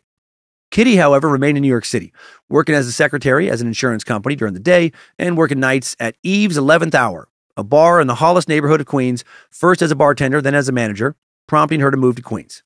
A decade later, Genovese met her girlfriend, Mary Ann Zelenko, in a Greenwich Village nightclub. The two found a second-floor apartment together in Kew Gardens in Queens, considered a very peaceful, safe area to live. And it was most of the time, but not on the night of March 13th, 1964. As she approached her apartment that night, she saw him, a man with a knife. Genovese ran towards the apartment building front door, but she wasn't fast enough. This piece of shit grabbed her, stabbed her while she screamed. Then a neighbor, Robert Moser, saw this, yelled out his window, "Let that girl alone!" causing the attacker to flee. But then, for reasons I will never fully fucking understand at all, this dude who just saw a young woman get stabbed, a woman who did not then make it into the building, does not go down to check on her and make sure she is okay. Doesn't call the police either. 14-year-old Michael Hoffman now, who lived in the same building as Moser, also heard the commotion. Looked out his window, told his father Samuel what he saw. Samuel called the police. After 3 or 4 minutes on hold, reached a police dispatcher, told the dispatcher that a woman got beat up and was staggering around and gave them her location. But Samuel also does not go fucking check on her. I would like to think that shit would not happen around here. I'd say what you want about Northern Idaho. We don't always get the best press regarding meat sacks taking care of other meat sacks, but I would like to think that if you didn't help someone in a situation like this around here, holy shit, would you be socially shunned? I certainly would hate you, think you were a fucking coward, right? This is terrible. I remember hearing about this for the first time in a psychology class when I was, probably 19 or 20 and getting so angry, right? It blew my mind. I remember asking my professor, just incredulous, just like, seriously? No one helped her. Genovese, seriously injured, now crawled, bleeding and moaning, to the rear of her apartment building, out of the view of any more possible witnesses. Then 10 minutes later, 10 minutes, her attacker returns, stabs her again several times, then rapes her, then takes her money and flees. A few minutes later, she's found by a neighbor, Sophia Farrar. Sophia, tiny, 4'11" petite-build woman, heard about the attack because word was spreading through her apartment building, then runs out alone and unarmed to find Kitty, not knowing that the attacker is still in the area. She was the only one who did the right thing. Hail Sophia, fuck Samuel Hoffman, fuck Robert Moser, and who knows how many others saw the attack, didn't do shit. Sophia now screamed for someone to call the police because they did not respond to Samuel Hoffman's original call, but police now arrive several minutes later. Kitty Genovese dies in the ambulance on the way to the hospital. This becomes a huge story nationally. Right? It's 4 a.m. The police now knock on the apartment door, inform her roommate, her girlfriend, Mary Ann Zelenko, about the stabbing and Genovese's death. And it wasn't until 7 a.m. that Detective Mitchell Sang would arrive to question Zelenko, who was being consoled with liquor by a neighbor, Carl Ross. Detective Sang found Ross to be intrusive to the questioning, arrested him for disorderly conduct. Sang also knew that Geneviese's body was discovered lying at the bottom of the stairs leading to Ross's apartment. So the detective thought that the man might be a suspect. Later, homicide detectives John Carroll and Jerry Burns arrive and grill Zelenko, not on the murder, but on her relationship with Genevieve. The questioning quickly took a very inappropriate turn, focusing mostly on their sex life, and it lasted for 6 hours. What the fuck is going on here? These dipshits just building up images to jerk off to later or something. Later, much of the police questioning of neighbors revealed a preoccupation with the couple's lesbian lifestyle. Idiots. Mary Ann Zelenko, considered a suspect. Neither the people from the apartment building are the killer. Later that week, the police get a call about a suspected robbery. When police show up, they find a television in the trunk of the suspect's car. The man, Winston Mosley, is arrested, taken to the station where he confesses to stealing appliances dozens of times. Mosley drove a white Corvair, and this struck Detective John Tartaglia, who remembered that some witnesses to Genevieve's murder had reported seeing a white car. This is mentioned to Mosley. First says nothing. Tartaglia calls in Detective John Carroll, Mitchell Sang. They notice scabs on Mosley's hands, accuse him of killing Genevieve, and then Mosley breaks down and confesses. He has information that only the murderer would know. Mosley said he spotted Genevieve at a traffic light while he sat in a parked car and then followed her home. He'd been driving around Queens looking for a victim, but gave no motive for the attack. Mosley was married with 3 kids, had no prior record, but later interrogations would show he did have a motive, a sexual motive. Mosley confessed to several other rapes and to 2 other murders, those of Annie Mae Johnson and Barbara Kralik. So this dude was a fucking serial killer. Mosley was sentenced to death on June 15th, 1964. That would be reduced to a life sentence in 1967. He would die in prison at the age of 81, March 28th, 2016. Reported details around Kitty's murder set off a national panic about urban crime. Many of the general public wondered, and many still wonder, were the people living in and around her apartment complex, with the sad way that they behaved, evidence of a human behavioral sink. This is what was suspected by many, partially because of some sensationalistic reporting, though. March 27th, 1964, the New York Times ran an article titled 37 Who Saw Murder Didn't Call the Police, alleging that multiple neighbors heard or witnessed Genevieve's murder but did nothing to help her. And that report was prompted by a conversation between Times editor A.M. Rosenthal and Police Commissioner Michael Murphy, during which Michael Murphy made the claim that was the basis for the article. The newspaper followed up the next day with some analysis, speaking to several experts on the psychology of why people would choose not to get involved. Later that year, Rosenthal adapted that information into a book called 38 Witnesses, The Kitty Genevieve Case. In the years since, the New York Times coverage has been heavily criticized for numerous factual errors and accused of contriving a social phenomenon for sensationalistic journalism purposes. In fact, only 2 neighbors have been shown to behave at the time of the murder in the way the Times claimed 38 people eventually would. One of them was Robert Moser. The other was Carl Ross. I would argue that Samuel Hoffman also did, but at least he called the police, I guess. What Carl Ross did was pathetic. Intoxicated that night, Ross heard noises after deliberation, cracked open his door to investigate, saw Genevieve laying on the ground, still alive, attempting to speak, and saw Mosley stabbing her, and instead of doing fucking anything at all to help her, shuts his door, locks it, calls a friend to ask what the friend thinks he should do as Mosley begins to rape her. The friend says, don't get involved. And he doesn't. Ross eventually climbed out of his window, went to a neighbor's apartment. There he did call the police after hearing Sophie Farrar call for someone to do so. Ross's explanation, I just didn't want to get involved, became the famous rejoinder of the bystander effect. So fuck Carl Ross, man, what a coward. The bystander effect became a hugely popular term in the aftermath of Kitty's murder. The phenomenon, sometimes called the Genevieve syndrome, attempts to explain why someone witnessing a crime would not help the victim. Further research would show that even in an emergency, a bystander is less likely to extend help when he or she is in the real or imagined presence of others than when he or she is alone. They often tell themselves that somebody else will get it. Someone else will help. The bystander effect, used by the press as a parable of a morally bankrupt modern society losing its compassion for others, particularly in cities, right? The type of behavioral sink, behavior that John B. Calhoun would claim his rat experiments pointed directly towards. Later, researchers looked into the legacy of the mouse Utopia experiments would examine its connection to the Kitty Genevieve's murder. Dr. John Adams, working for the London School of Economics and Political Science, would say, it's not so much that Calhoun provides a comprehensive explanation of what happened, but people were very happy to make those connections. They turned to his research to help explain this otherwise inexplicable and terrible event. I don't know. I would argue that the apathy around Kitty's murder was at least partially the result of overcrowding, right? Can't prove it, but I think it for sure played a huge part. I grew up in a very small town for most of my childhood, less than 500 people, less than 400 now, an isolated small town with many longtime residents who really do know most of the other people in town on some level. And when you know everybody, or you at least assume that they know you, there is strong social pressure to interact with them in positive ways, right? You can't just tell them to fuck off and assume that you'll never see them again, because you will see them again. And they will want to know why you said that, as will many other people in town. Right? The town's too small to avoid them, which provides strong incentive to avoid conflict or to engage in conflict, I guess, or to employ good conflict resolution, right? Not the same in big cities. I've also lived in a variety of major cities like Los Angeles for 6 years, spent 4 months in London, toured for over 2 decades in lots of other big cities, traveled to many small college towns as well for years doing university shows. And I like to get out in the towns that I'm in, work, do some computer work at a local coffee shop instead of my room or something, get a vibe for the place.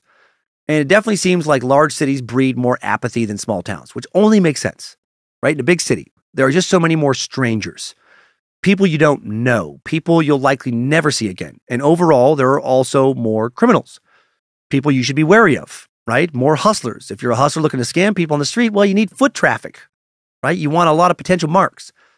And because of all this, cities do foster an atmosphere of, just worry about yourself more than small towns do.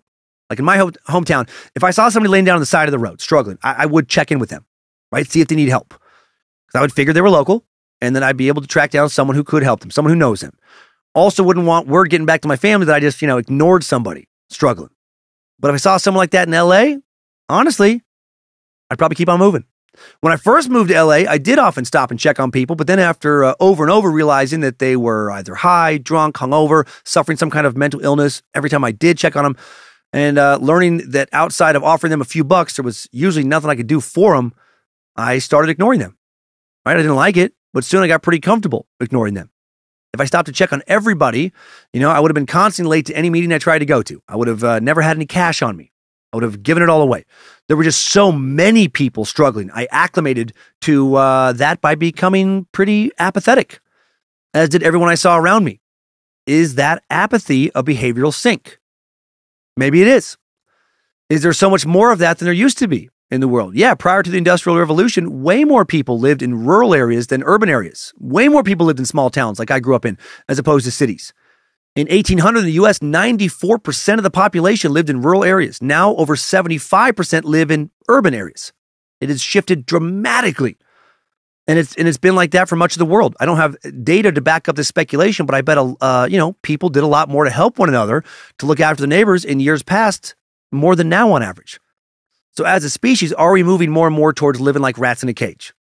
And is that going to kill our reproductive, instincts eventually? Or interest, I guess would be a better word, like Singapore is beginning to experience? Is it going to increase the apathy we saw with Kitty's murder? Maybe. Maybe it will. Back to John Calhoun's experiments now. In the early 1960s, the National Institute of Mental Health acquired property in a rural area outside of Poolesville, Maryland. It was here that John's most famous experiment, the mouse universe, will be created. Oh, fuck yeah, bro. Now a celebrated successful researcher. He is able to perform rodent research on an even larger scale. Lord Bumpus, more powerful than ever. Lord Bumpus, God of all rats, God of the rat universe. Calhoun wanted to continue to perfect his enclosures and experiments. This time he used albino house mice, taken from a breeder specifically intended to prevent the spread of communicable diseases. Calhoun's new experimental setup was much more vertical, involving a tower of habitats he called walk-up apartments. At the bottom of each was a virtually unlimited supply of food, water, and nesting material. Tunnels gave access to nesting boxes, food hoppers, and water dispensers. Again, there was no shortage of food or water or nesting material. There were no predators. Only adversity was a limit on space. He named this enclosure Universe 25. In July of 1968, 4 pairs of mice were introduced into this universe. There would be 4 distinct phases to the experiment. Phase A was the adjustment period, constituting the time period before the first new mice were born, which ended up being at day 104. These days were marked by what John described as considerable social turmoil. After the new mice were born, Phase B began, which Calhoun nicknamed the exploitation phase. During this phase, the population grew rapidly, doubling every 55 days, as new young grew to maturity and had their own young. The population reached 620 by day 315, much more than the initial rat city ever achieved, after which the population growth dropped markedly, doubling only every 145 days, nearly 3 times as long. By this time, the different broods had clumped to one side of the pen, exhibiting the same behavior as the Norway rats, but this time without any coaxing from the design of the food distribution. This began Phase C, which Calhoun called the stagnation phase, lasting from day 315 to day 600. This was when the most notable events occurred. In a natural setting, mice that didn't find a social niche would be able to leave the colony. Maybe try and find a new one. But in this setting, the outcast mice had nowhere to go. So those forced to remain withdrew from society, forming a large, creepy pool of dejected males in the center of the colony. Right? Bunch of fucking angry incel mice out in the center. They would occasionally grow agitated and attack one another, giving many of them scars and open wounds. But for the most part, their existence was sedentary. With nowhere to retreat, attacked mice would simply lay still and just casually endure attacks eventually. Even when the attacks almost killed them. Just extreme, super sad apathy, right? Like a bunch of fucking mice Eeyores. Well, guess I'm being chewed on now. I could run, but why bother? Probably just get chewed on somewhere else. Might as well just sit here and take it. How fucking sad. Outcast females retreated to the highest apartments and lived quietly. And now a bigger behavioral sink manifests, with the majority of the mice gathering around the central food distributors, while other food distributors remain nearly untouched. Like with the Norway rats, the need for social interaction became so entwined with the need for food that the former had overtaken the latter. The males who had won the initial fights were also placed under extreme stress. As more and more mice reached maturity, the males continually had to patrol their territories, leading to exhaustion and an eventual inability to protect the females in their areas. Right? There was too much competition, too many other males to fight. Reminds me of Singapore's Mr. Chua commenting on why he didn't have kids, right? It's getting more and more fast-paced and crowded everywhere. My child may not have a chance of surviving this competitiveness. Right? What if he or she can't do well? Unprotected females were now forced to defend the nest themselves, even when nursing their young, leading to generalized aggressive behavior, becoming a real shit show. Their aggression would eventually be misdirected onto their young, right? Randomly attacking their babies. Mothers would often wound their own babies or force them to leave the nest before they're ready. Due to the added stress of females also constantly defending their territories, sometimes the mothers would reabsorb their young into their wombs, leading to a further reduction in fertility. How the fuck is that even possible? Reminds me of female quokkas from that Steve Irwin suck, right? Just ejecting the young from their pouches, sacrificing them to enemies to save themselves. In Calhoun's increasingly dystopian mouse universe, Phase D, the death phase, would begin when healthy babies started to be born less and less often day 600. The last surviving birth would be on day 920. The total population of mice would peak at 2,200, far short of the 3,840 mice the experiment setup allowed for in terms of nesting space. Now there was an entire generation of young who had been rejected by their mothers early in this death phase, and they became hyper-aggressive and hypersexual. They had seemingly no ability to exhibit normal mice social behavior. The females that did have young during the beginning of the death phase now didn't have the maternal instincts to raise them, and the males that didn't attempt to reproduce were dubbed the beautiful ones. They never fought with one another. They only ate, drank, and slept, lived the good life, and then died without reproducing. Again, I think of Singapore. Similar to his other experiments, the period between day 315 and day 600 saw a breakdown in social structure and in normal social behavior. Young mice were abandoned before they reached maturity, leading to infant mortality. There were more pansexual mice. Dominant males couldn't defend their territory as well. Female mice, more aggressive. Non-dominant male mice, Jesus, increasingly passive, not even defending themselves against attacks, right? The fucking Eeyores. Well, this sure isn't fun. Just got my eye poked out. Oh well, not much fun to see around here anyway. Oh man, getting my arm bit off. Oh well, no reason to walk around anyway. Already seen everything. Might as well just sit here and die. After day 600, the population declined towards extinction. Females stopped reproducing entirely, right? Breeding never resumed. Behavior patterns permanently changed. The remaining mice died, the population of Mouse Universe 25 on its way to being reduced to 0 when Calhoun pulled the plug. The conclusions drawn from this experiment were that when all available space is taken and all social roles are filled, competition and the stress experienced by the individuals will result in a total breakdown in complex social behavior, ultimately resulting in the complete demise of the population. Calhoun saw the fate of the population of mice as a metaphor for the potential fate of man, achieving a sort of societal second death, like the one mentioned in the book of Revelation, chapter 21, verse 8. He wrote, "But as for the cowardly, the faithless, the polluted, the murderers, the fornicators, the sorcerers, the idolaters, all liars. Their place will be in the lake that burns with fire and sulfur, which is the second death. Doom, be afraid. One interpretation of this verse states that when people are saved, they are not subject to the second death and only die of the earthly first death, whereas an unsaved population will experience two deaths, the first at the end of this life and the second after the resurrection. Some understand the second death to be primarily a spiritual one, i.e. separation from God, but it is usually thought to entail torment or destruction. Calhoun tied societal collapse to the second death, meaning that the mice experience both a physical death and a death of their identities or souls. In January of 1923, Calhoun publishes his Mouse Universe 25 study findings in an article in the Proceedings of the Royal Society of Medicine, entitled Death Squared, The Explosive Growth and Demise of a Mouse Population. And it would begin like this. And again, I would like to add some, dramatic music to set the right tone. I shall largely speak of mice, but my thoughts are on man, on healing, on life and its evolution. I got a lot of thoughts and stuff about things. No, sorry. I just never get tired of doing that. I look forward to it every time. Never get the real sound bed now for what he actually said. I shall largely speak of mice, but my thoughts are on man, on healing, on life and its evolution. Threatening life and evolution are the two deaths, death of the spirits and death of the body. Evolution in terms of ancient wisdom, in the acquisition of access to the tree of life. This takes us back to the white first horse of the apocalypse, with which its rider set out to conquer the forces that threaten the spirit with death. Further in Revelation, we note, to him who conquers I will grant to eat the tree of life, which is in the paradise of God, and further on, the leaves of the tree were for the healing of nations. What?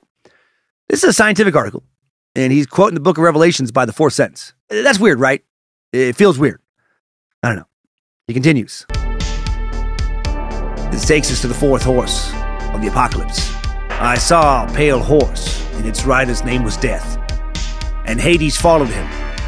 And they were given power over a fourth of the earth to kill with the sword and with famine and with pestilence and by wild beasts of the earth.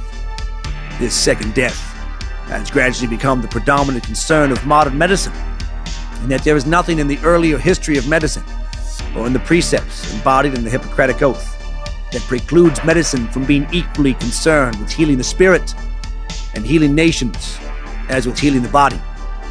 Perhaps we might do well to reflect upon another of John's transcriptions from Revelations. He who conquers shall not be hurt by the second death. Dude is really selling the drama with his fucking mouse study. He's going big. He's going big on this mice study. Continued urbanization and population increases will spell doom. Hear this! 'Tis I, Lord Bumpus.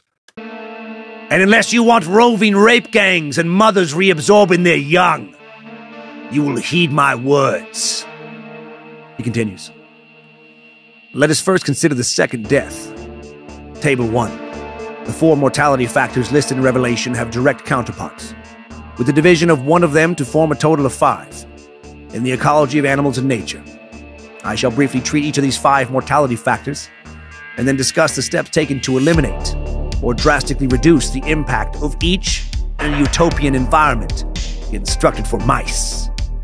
Calhoun would then go on to discuss immigration, resource shortage, inclement weather, disease, predation, how he'd eliminated these issues with his experiments, with his mice, creating the mice utopia. He would go over the results of the 4 phases I've already summarized. He'll explain that by day 920, no mice are being conceived. By March 1st, 1972, the average age of survivors is 776 days, over 200 days beyond menopause. On June 26, 1972, there were only 122 mice total, 22 male, 100 female. The remaining survivors, he projected that the last surviving male would be dead May 23rd, 1973, 1,780 days after the experiment began. The actual demise of the population, Calhoun emphasized, contradicted prior knowledge that indicated that the population would resurge once it had reached a smaller level, right? Essentially invalidating Malthus's idea of infinite cycles of growth and death. To Calhoun, there was only death. Once the species' behavior deviated too far away from its traditional norms, it seemed that the species was now completely unable to ever return to its previous life-sustaining behavior, and extinction became inevitable. Could the same occur with humanity? Calhoun was particularly worried about the behaviors of the males, and he wrote, male counterparts to these non-reproducing females we soon dubbed the beautiful ones. They never engaged in sexual approaches towards females, and they never engaged in fighting. And so they had no wound or scar tissue. Thus, their pelage remained in excellent condition. Their behavioral repertoire became largely confined to eating, drinking, sleeping, and grooming, none of which carried any social implications beyond that represented by contiguity of bodies. Most of the last half of the population born in the 16-cell universe were fully or largely like these non-reproducing females and these beautiful ones. As their formerly more competent predecessors gradually became senescent, their already disrupted capacity for reproduction terminated. At this time, only the beautiful one category of males and their counterpart females remained at an age normally compatible with reproduction, but they had long since failed to develop this capacity. Basically, the male mice, who didn't kill each other off, were complacent, sexless, and only lived to eat, sleep, and relax. He wrote, even placing them with adequate sex partners of the opposite sex that had matured in uncrowded conditions also gave very little indication of retention of any adequate reproductive behavior. They forgot how to fuck. They lost the will to fuck. All of them. Obviously, if that happened to our humanity, to our species overall, well, there goes, our species. Unless we go real heavy on artificial insemination. But if our behavior has gone so awry on such a large scale, if men just don't care to fuck anymore, well, I highly doubt women will care at that point to become pregnant. Civilization would then devolve into anarchy, right? With no more young joining the workforce, there would soon be no more young at all, only the old with no one coming behind them to care for them. Progress stops, construction, repair stops, medical care stops, infrastructure crumbles, chaos ensues. Unless the final humans have robots to keep them comfortable for our final years, robots that soon won't have non-robots to maintain and repair them, humanity is left to experience a terrible, unstable, probably extremely horrific and panicked last few decades, and then we are no more. Not fun to think about. So what did Calhoun conclude from his last big rodent study? He concluded that reduction from bodily death, death from famine, natural disaster, etc., culminated in the survival of too many individuals. With too many individuals surviving, there weren't enough activities to go around, so they would compete with older members of the community, which would lead to a total breakdown of social behavior in every respect. And he would close his article with a biblical reference and a call to action. Happy is the man who finds wisdom, and the man who gains understanding. Wisdom is a tree of life to those who lay hold of her. All her paths lead to peace, from Proverbs. For an animal so complex as man, there is no logical reason why a comparable sequence of events should not also lead to species extinction. If opportunities for role fulfillment fall far short of the demand by those capable of filling roles and having expectancies to do so, only violence and disruption of social organization can follow. Individuals born under these circumstances will be so out of touch with reality as to be incapable even of alienation. Their most complex behaviors will become fragmented. Acquisition, creation, and utilization of ideas appropriate for life in a post-industrial, cultural, conceptual, technological society will have been blocked. Just as biological generativity in the mouse involves this species' most complex behaviors, so does ideational generativity for man. Loss of these respective complex behaviors means death of the species. Doom and gloom. Dude did not think his rodent studies pointed to a good future for humanity at all. Right? We're going to lose our purpose. We're going to lose our will to live, our instinct to live, and be done with. Calhoun believed that if the world got too crowded, even if technology managed to keep up with humans' physical demands, like providing enough food, there wouldn't be enough roles for people to fill. Right? And without that as social incentive, our behaviors would turn towards aggression, vice, apathy, lethargy, and antagonism. Numerous other research scientists got busy applying his theories to humans, right? Looking at crowded spaces like colleges, college dormitories, and prisons. Paul Paulus from the University of Texas wrote that prisons were now the perfect place to see how Calhoun's rodent findings applied to humans, describing the social interaction between inmates as intense, prolonged, inescapable, and realistic. Prisons offer the closest analog to Universe 25, since prisoners couldn't escape the company of their fellow inmates, even in their own cells. And some prison studies did link over-specialization to stress, suicide, violence, and psychopathy. Scary, right? But environmental psychologists would soon identify the real problem and how to avoid it in non-prison crowded urban areas. They identified two kinds of density: physical density and social density. Physical density was the amount of space per person, while social density was the number of individuals occupying a space. They found that social density was the much more important factor, as individuals in high social density environments were not able to mitigate or control their interactions with others. Based on their subsequent research, human environments could be designed to at least partially resolve issues found in the rodent and prison studies, allowing people the privacy they will need to have healthy social lives. And that makes total sense to me. Might not have thought of it on my own, though, right? The rodent studies presented an environment that we will likely never replicate in human society. Unlike in Calhoun's rodent studies, humans living in dense urban environments in, say, the apartment buildings of Manhattan don't live in buildings with no fucking doors on individual units. Young fathers living in these buildings don't have to continually fight off other dudes, right? Defend their wives and children from young dudes trying to fuck their wives and trample their kids. Mothers with young children are not also forced to continually defend themselves from being raped or their kids from being trampled. Very different for us, right? We have locking doors. We have security guards and law enforcement.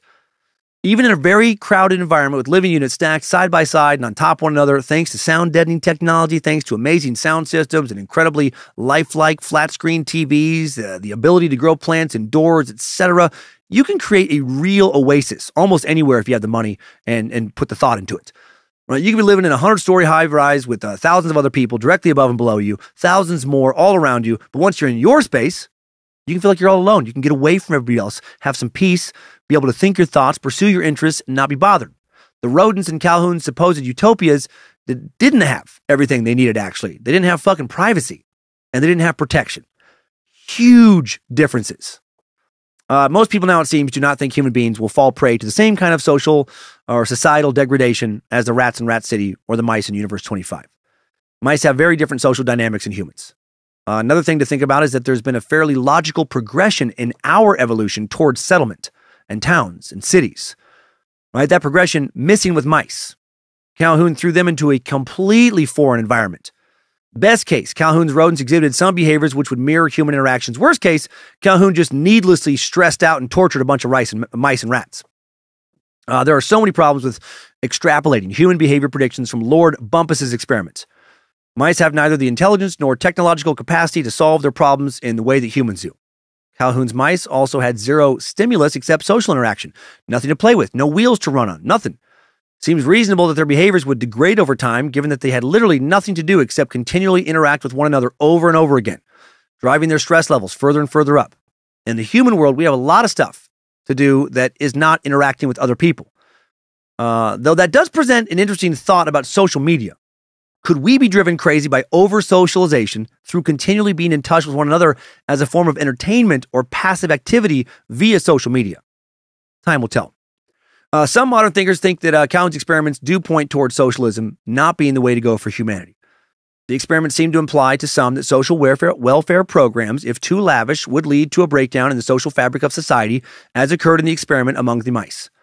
One article from 2020 analyzing the mouse Utopia experiments would write, "Take away the motivation to overcome obstacles, notably the challenge of providing for oneself and family, and you deprive individuals of an important stimulus that would otherwise encourage learning what works and what doesn't, and possibly even pride in accomplishment, if mice are capable of such a sentiment.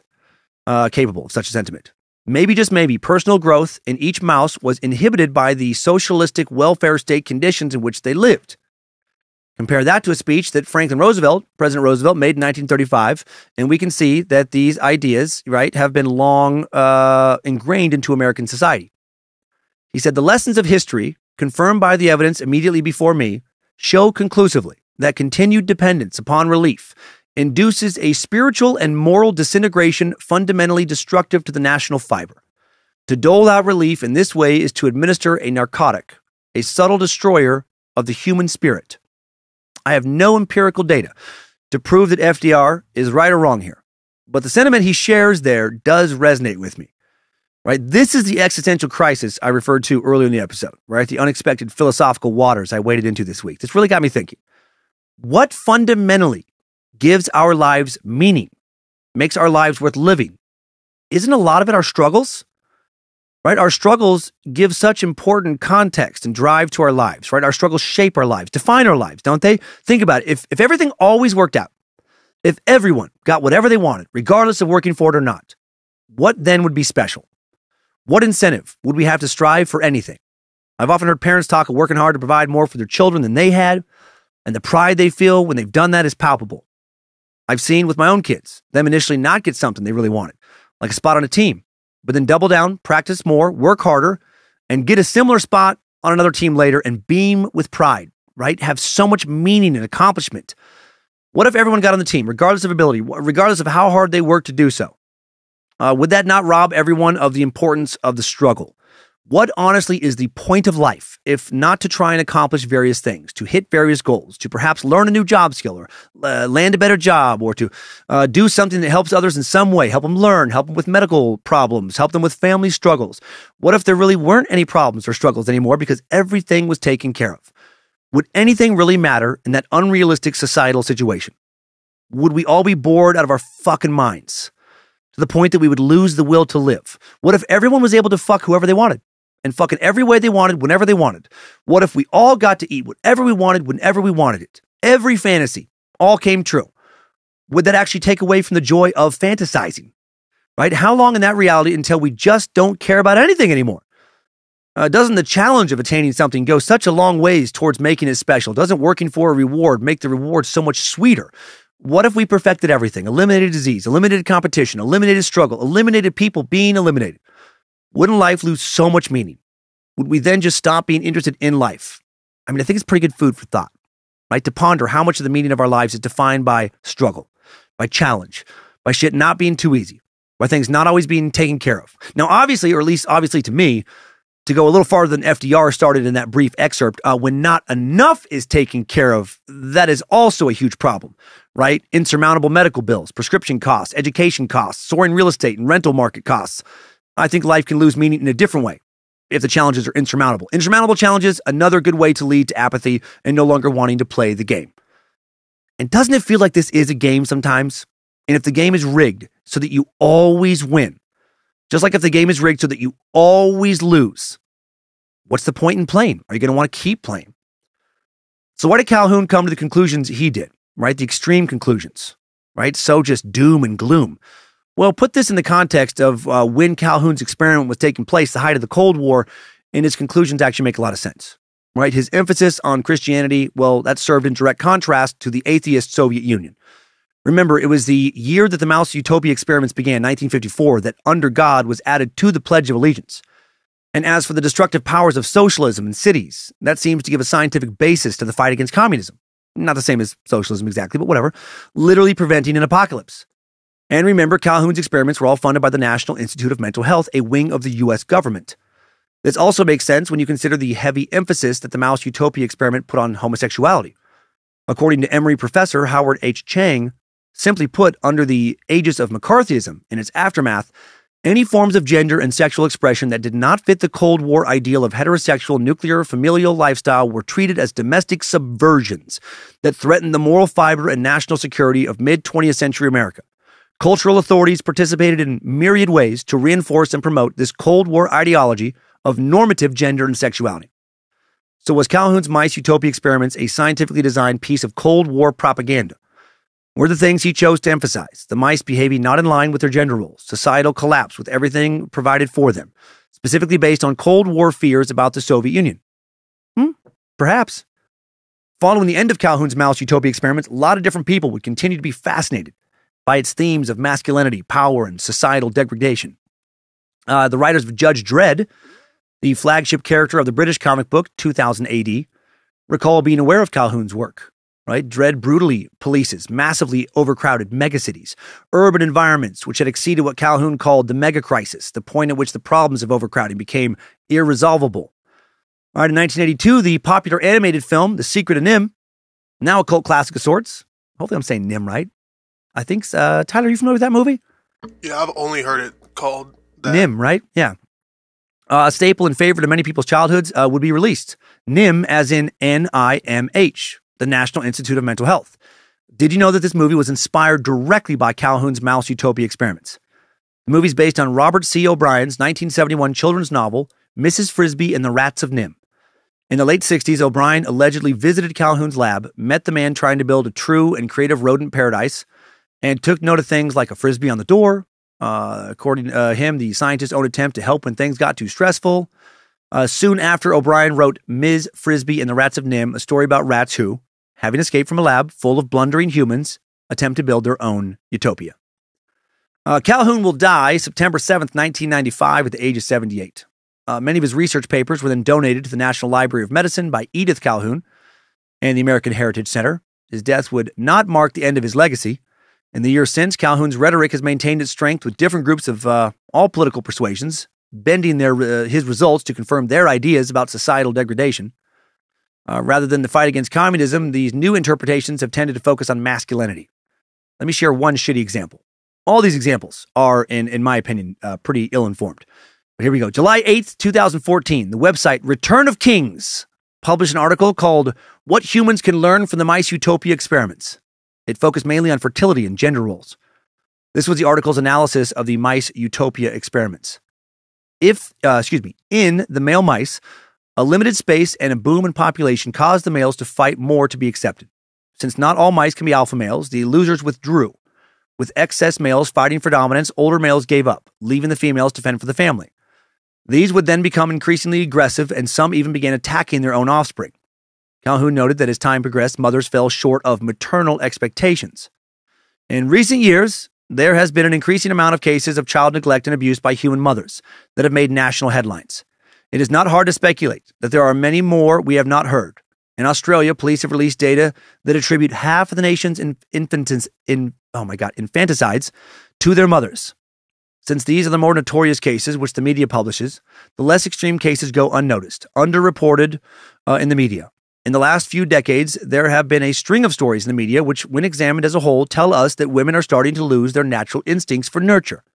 We know that women in developed nations are suppressing maternal instincts, either intrinsically or extrinsically. It is also becoming more common for women to seek a sex-fueled lifestyle, something that was also observed in the mouse Utopia. Gender roles are vital in a social species. Without that, the breakdown of these lead to sub-replacement fertility, depopulation, and finally, extinction. I don't know. A lot of bullshit being presented as established fact by these shitheads. We know that women in developed nations are suppressing maternal instincts. Did you know that? No citation there. Just someone presenting, wanton speculation as, indisputed fact.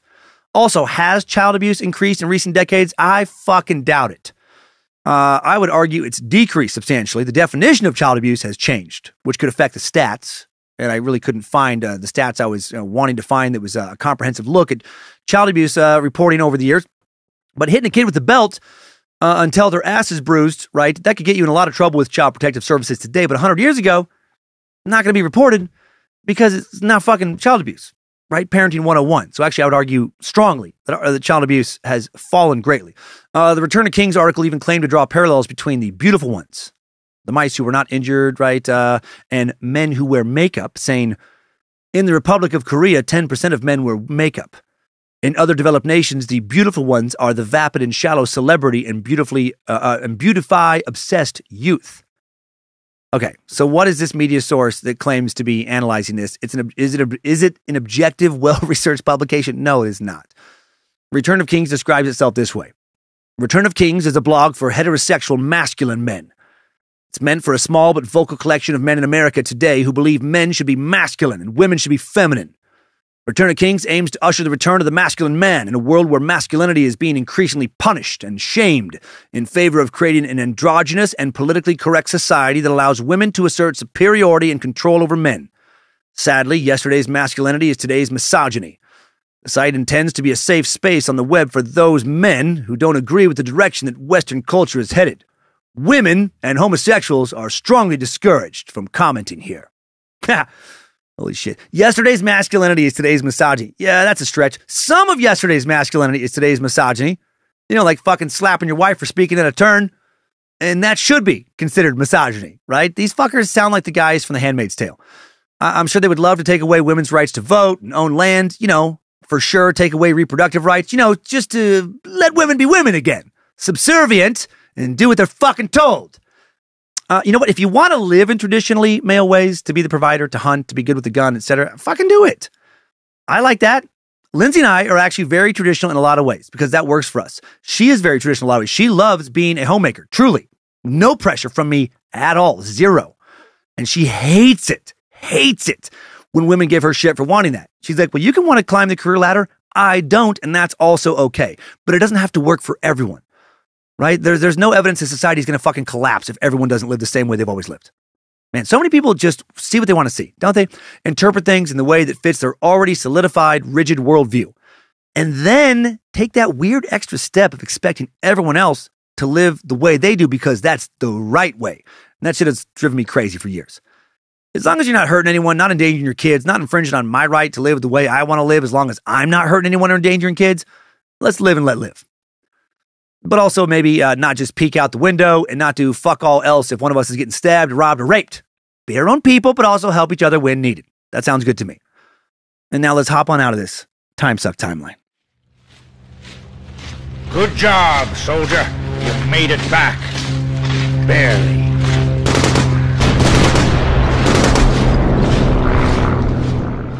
John Bumpus Calhoun and the Mouse Utopia experiments. Before I share some final thoughts, first, I am very excited to present a new sponsor to our show. Have you played Lord Bumpus's Rats of War? Rats of War is the most brutal war simulation game ever released by anyone. When you order Lord Bumpus's Rats of War, a freight truck will show up at your address within 10 business days, carrying literally 3 tons of fun. Over the next 48 to 72 hours, highly trained Lord Bumpus enclosure engineers and animal behaviorists will set up a 4,500 square foot 5-story rodent battlefield. You can pick Verdun, Iwo Jima, or Gettysburg. Once you've made your selection, the Lord Bumpus team will outfit 10,000 rats into attire appropriate for your historical reenactment. Costumes and weapons sized for scale. Your rats will have tiny Panzer tanks, tiny 50 caliber heavy machine guns, 150 millimeter howitzers, flamethrowers, grenades, 120 millimeter mortars, bayonets, swords, Colt Navy revolvers, Enfield rifles. Whatever real soldiers used in the real battles, your rats will use to viciously destroy one another.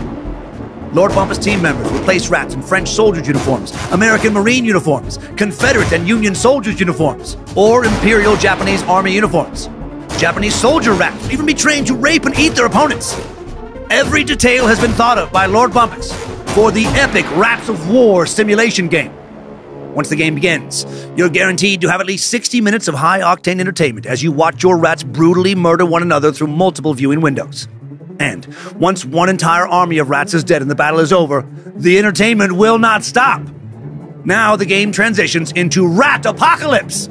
Watch remaining rats behavior mutate in strange and terrible ways. Watch their natural survival instincts degrade and devolve until they no longer know how to survive.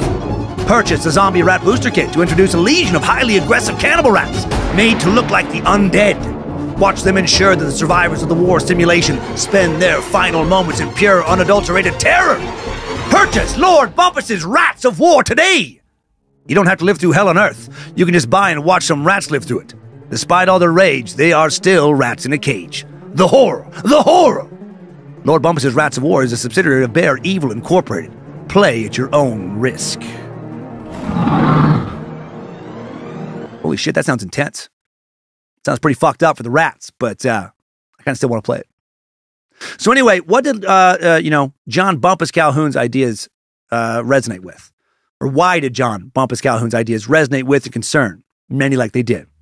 Well, perhaps one of the reasons why Calhoun's ideas are still so prominent is because people are obsessed with the idea of societal collapse.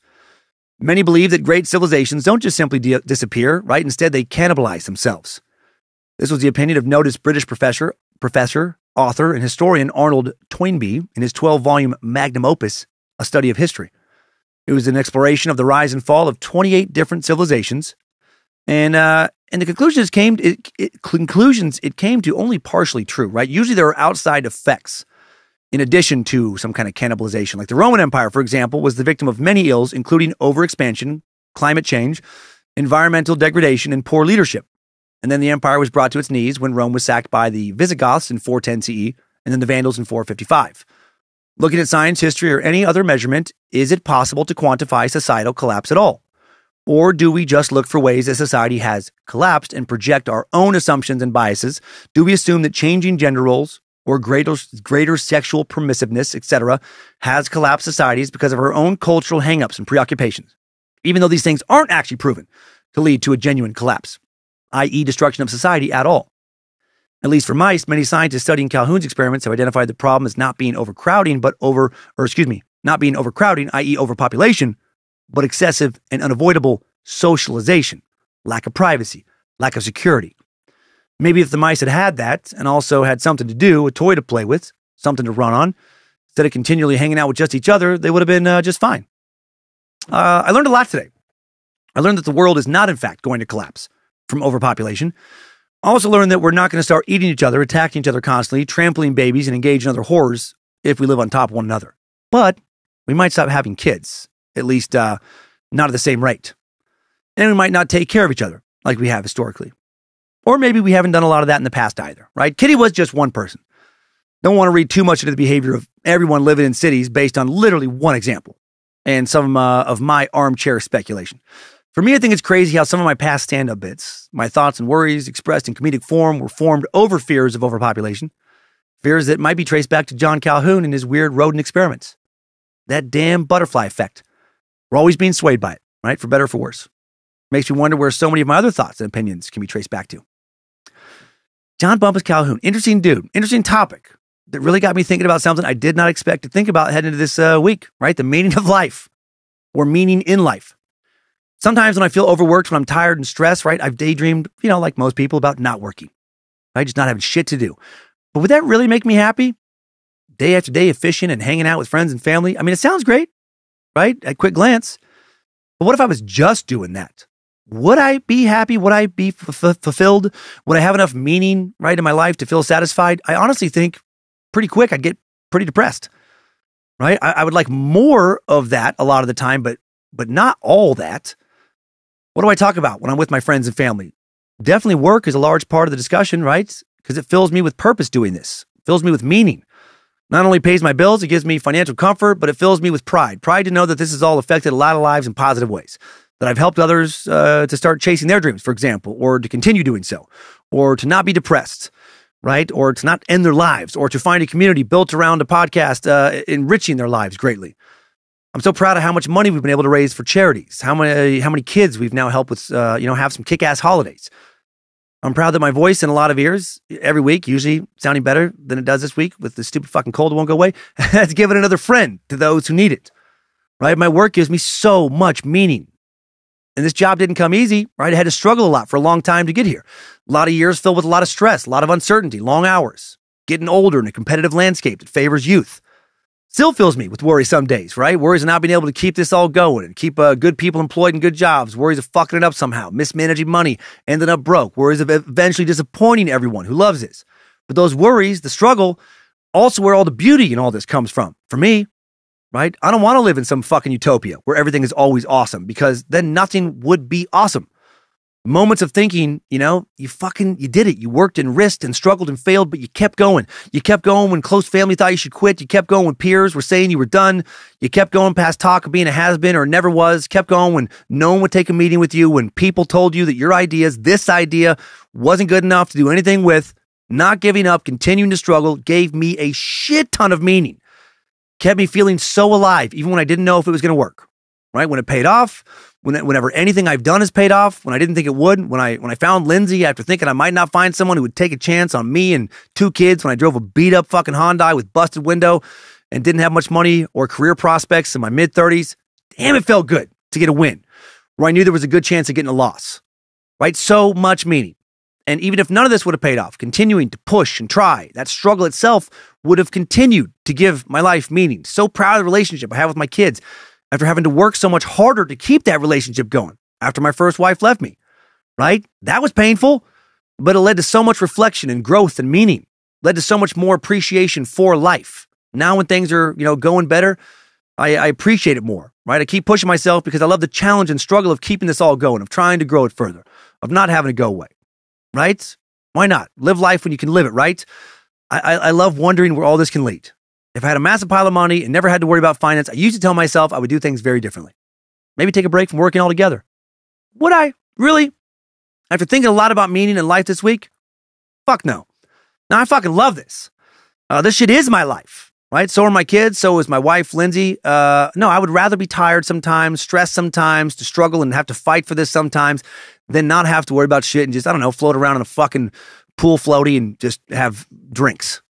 Some of that sounds good, but all of that, man, that sounds so vapid and shallow and just fucking pathetic to me. To contribute nothing? No, I want to be able to continue to inspire my kids to push themselves, right? To give their lives meanings. I don't fucking know. I don't know. One source I came across that, of course, I then couldn't find after shutting down so many internet tabs, said that Calhoun's mouse Utopia experiments are like a Rorschach inkblot test. You probably heard of that test, right? The Rorschach inkblot test is a type of projective assessment in which subjects, you look at 10 ambiguous inkblot images and then you describe what you see in each one. Do you see a scary monster, 2 happy bears, your grandma's face, your grandpa's butthole? I don't know. This test can be thought of as a psychometric examination of pareidolia, the tendency to perceive a specific, often meaningful image in a random or ambiguous visual pattern. Basically, your interpretation of the image says a lot more about you and your thought processes than it does about the actual image. I do think the mouse Utopia experiments are a Rorschach test of sorts. For me, studying them, thinking about their interpretations, made me look at the meaning of life in a way that helped me articulate and crystallize feelings and thoughts and beliefs I wasn't even aware I had. Not completely. I highly doubt Calhoun ever intended that. And you know what? I love that it did. I hope it does the same for you. Or at least I hope you found listening about all this to be a worthwhile way to pass a few hours. I also hope you're not worried about humanity following the path of Calhoun's rodents. I hope you're worried less about overpopulation now than you were before, if you were worried. I think Lord Bumpus got it real wrong where all that was concerned. And of course he did. I mean, can you really trust a guy whose middle name is fucking Bumpus? Now let's wrap this up, you meaningful motherfuckers. Maybe Thanksgiving. I recorded this the day before again. Totally affected my interpretation of all of this. I don't know. I'm just in a meaningful and grateful and reflective state of mind. Hail Nimrod for that.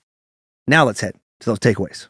Timesuck Top 5 Takeaways. Number 1, the mouse Utopia experiments first began with rats in Rat City, run by scientist John Bumpus Calhoun, with later support from the National Foundation of Mental Health. What the studies purported to reveal was that overpopulation and overcrowding will spell humanity's doom. When all available space is taken, all social roles are filled, competition and stress experienced by individuals result in a total breakdown in complex social behaviors, ultimately resulting in our extinction. Number 2, despite what happened to the mice and rats in Calhoun's experiments, there hasn't been conclusive research to show that human experience would be the same as what the rats or mice experience, that we would not experience the same behavioral sink. Instead, many researchers have interpreted Calhoun's experiments as showing the dangers of over-socialization as well, not overcrowding. The mice and rats couldn't escape from the other rodents, and that they didn't have anything to do that wasn't hanging out with each other. No toys or play structures like every Petco employee will tell you need to make a good habitat. So they quickly were driven to extreme behavior by the constant socialization. Number 3, Calhoun paid extensive attention to his mice and rats' reproductive abilities, particularly the behavior of the dominant and non-dominant males, arguing that overcrowding leads to less and less masculine behavior. In the context of 1950s America, where these experiments began, non-heterosexual behavior was seen as a threat to the social order, and part of Calhoun's experiment was uncovering or perhaps eliminating the roots of that threat. But though the days of the Cold War has passed, myths about masculinity have persisted on websites like Return to Kings, which argue that the mice Utopia experiments show how gender roles are important and their absence leads to species extinction. But to be clear, there is no proof of that whatsoever. Number 4, how upsetting was the terrible case of Kitty Genovese? If you see somebody being harmed, never assume that someone else will step up and harm them if you won't, right? Don't fall prey to the bystander effect. If you can help somebody, help them. Kitty would not have been raped or killed if Robert Moser, Samuel Hoffman, or Carl Ross would have actually done something when they first witnessed the attack. Number 5, new info. Starting in the 1990s, researchers began to notice a concerning trend in humanity. Even when controlling for many of the known risk factors, male fertility appeared to have been declining for decades. In 1992, a study found a global 50% decline in sperm counts in men over the previous 60 years. Multiple studies over subsequent years confirmed that initial finding, including a 2017 paper showing a 50 to 60% decline in sperm concentration between 1973 and 2011 in men from around the world. An influential analysis in 2017 by Dr. Shana Swan and others found that sperm counts in Europe, North America, Australia, and New Zealand had plummeted by nearly 60% since 1973. The authors, looked at 7,500 sperm count studies from around the world, weeded out most of them, ultimately analyzed 185 studies on 43,000 men. And they called the decline a canary in the coal mine for waning male productive health worldwide. These studies, though important, focused on sperm concentration or total sperm count. In 2009, a team of researchers decided to focus on the more powerful total modal sperm count. They found that the proportion of men with a normal total modal sperm count had also declined, though, by approximately 10% over the previous 16 years. The science is consistent. Men today produce fewer sperm than in the past, and the sperm we produce is less healthy. The question now is, what is causing this decline in fertility, and will it continue? Some have referenced Calhoun's rodent Utopia experiments for the answer: over urbanization, too much overcrowding, too much urban living, too much strain from traditional living is causing not just a behavioral sink, but a biological one. Too many men no longer having to work for food and fight for resources like we used to. It's making us soft. And soon we're going to be like Calhoun's beautiful ones. Dudes will forget how to be dudes, will stop fucking, and humanity will go away. Is there any credence to these fears? Probably not. But scientists currently have no fucking idea what's causing this decrease or how to stop it. Doom! Should we be worried about more doom? I hope not. Timesuck Top 5 Takeaways. The mouse Utopia experiments has been sucked. What a strange, thought-provoking episode, huh? Good discussion fodder, I hope. Recording this day before Thanksgiving again, and thankful for so much. For my thank yous this week, first I want to thank our Facebook and Discord admins and moderators, who I need to get better about thanking, while we wait to see if the Cult of the Curious 2 private Facebook page will be reinstated. Fucking real boy Tiago will pull his real boy head out of his real boy ass. The Cult of the Curious 3 out of 5 stars is now active, and the name will change soon here, though. Thanks to Bodhi Sunyata for starting this group and handing it over to us. Posts here will no longer need admin approval. This is so we don't get in more trouble with Tiago, right? With Facebook for getting shut down, for things that we approve. It's going to be what you post now, and if people post the wrong things, our understanding is that they'll get in trouble, not us. So we should be able to keep this group just going perpetually, hopefully, unless the rules change again. We will still need our helpers to keep it from becoming a shit show, right? And big thanks to the following helpers who hopefully will continue to help keep our online Facebook communities fun and active: Kathleen Smith, Adam Gustafson, Sarah Peterson, Elizabeth Hagar, Danny Ryan, Jeffrey Bestran, James Weber, Julie Ann Christine, Mylin Wolski, Mendoza, Bodhi Sunyata, Michael Graham, Deja Arnold, Minnie McIntyre, PJ Suniga, and Brittany Lynn Whitehouse. And also big thanks to Jess and Kelly over on Discord, keeping it running smooth. And thanks to everyone running the Timesuck subreddit and the Bad Magic subreddit. And you took it upon yourself to start those, and they keep growing. Thanks also to Queen of Bad Magic, Lindsay Cummins, my reason to be thankful for a decade now. Thanks to the Suck Ranger, Tyler C., for directing and producing today, while Logan is out of the office for some family stuff. Thanks to Bill Elixir for upkeep on the Timesuck app, the Art Warlock, Logan Keith, creating the merch at badmagicmerch.com, helping run our socials along with the Suck Ranger, and a team managed by our social media strategist, Ryan Handelsman. Thanks to producer Sophie Evans for coming up with this topic. She was the one who suggested it. I'll admit I was on the fence initially, but then I was like, okay, and then wondered if I'd actually do it, and then wanted to do it right away. So good call, Sophie, and great job with the initial research. Thanks to everyone who listens to the show. So we have such an awesome community, and we are lucky to have it. Next week on Timesuck, we are covering IHOP. So many pancakes, Belgian waffles, thick and fluffy French toast, but no more cheese blintzes. Those are discontinued. Gosh dang. We will not be covering that IHOP. We will be covering the International House of Prayer. And Tyler, I have to check in with you about that. Right? Tyler C. was a member. Am I correct? For a little while? I went there. Went there. Okay, so I'll have to at least consult you. Since September 19th, 1999, IHOP KC has offered people access to a 24/7 prayer room. They have since expanded to a 24/7 live stream as well as international prayer rooms. IHOP KC seems like any other church on the surface, with the exception of 24/7 prayer, but they have faced criticism for their stances on controversial issues and a unique theology. Church founder Mike Bickle claims to have had an intense religious experience while on a mission trip in Egypt in 1982. Said he heard the voice of God tell him he would change the understanding and expression of Christianity in one generation. Said God spoke to him about 4 values: intercession, night and day prayer, holiness of heart, offerings to the poor, and prophetic ministry. If you haven't figured it out already, those form the acronym IHOP. Mike Bickle would experience more prophetic visions, meet other prophets who predicted the future of IHOP KC. Bickle founded the International House of Prayer in May 1999. In September that year, made a commitment to offering 24/7 prayer. IHOP KC started off as a small church, is now a church, music studio, coffee shop, university. IHOP KC preaches that its members are part of God's army. They believe in praying until the second coming of Christ and believe that anyone can have a prophetic experience and a close relationship with God. A young man named Tyler Deaton was inspired by IHOP KC, so much so he started his own religious group. Over a period of several years, the small group became supposedly a very toxic environment. Bethany Deaton, his wife, tragically died of suicide in 2012. There was a string of news stories about Deaton's alleged role as a leader of a sex cult, who may have played a role in a cover-up linked to his wife's death. We'll be covering the history of IHOP KC and their beliefs, the controversial bridegroom message, the tragic death of Bethany Deaton, a pancake lawsuit, and a lot more next week on what may be another cult episode. Or maybe not. You have to listen to see. Now let's head on over to this week's Timesucker updates. Updates? Get your Timesucker updates. Our first update come from law enforcing Sack, top shelf meat sack, Space Lizard Dom. Right, hello, Dan. First and foremost, thanks for what you do, and this is going to be an MMIW update. Timesuck forced me to look at polarizing issues from a different perspective, and that's something I truly appreciate. It's also reinvigorated my love of learning enough that I went back to school for my master's. Oh, fuck yeah. After being out of school for about a dozen years. I should graduate next month. Good job. You're more educated than I am. Now on to why I'm writing in. I work for a police department that borders the Navajo Nation. So what I'm about to tell you is that things I've learned from the people I've interacted with through work and also friends outside of work. When you were talking about things you think may help them police themselves, most of what you suggested is already in place here. But I know every tribe is different.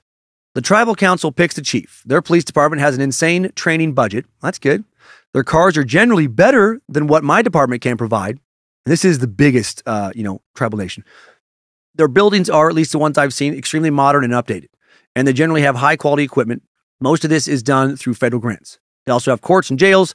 And from what I've heard, they have begun being cross-commissioned so that they can at least write traffic tickets on the state roadways to go through their lands to non-native drivers. I can tell you their last police chief was a good man trying his best. Now to the negatives. The Navajo Nation police are extremely undermanned, and there is a huge distrust of the department on the part of the citizens stemming from corruption in the past and the fact that so many calls go unanswered. They have a ton of good officers who are truly trying to make their community a better place, but they're handcuffed by not being able to do so, right? By unable to do much on major felonies and a culture of silence surrounding some of the crimes. The FBI is understaffed in this area. The Shiprock district is often seeing multiple murders a month, and the FBI can barely keep their heads above water with these cases. And this doesn't take into account the sexual assaults, shootings, stabbings, robberies, home invasions, and more that are happening. Add to this that so many crimes go unreported, up to and including murders.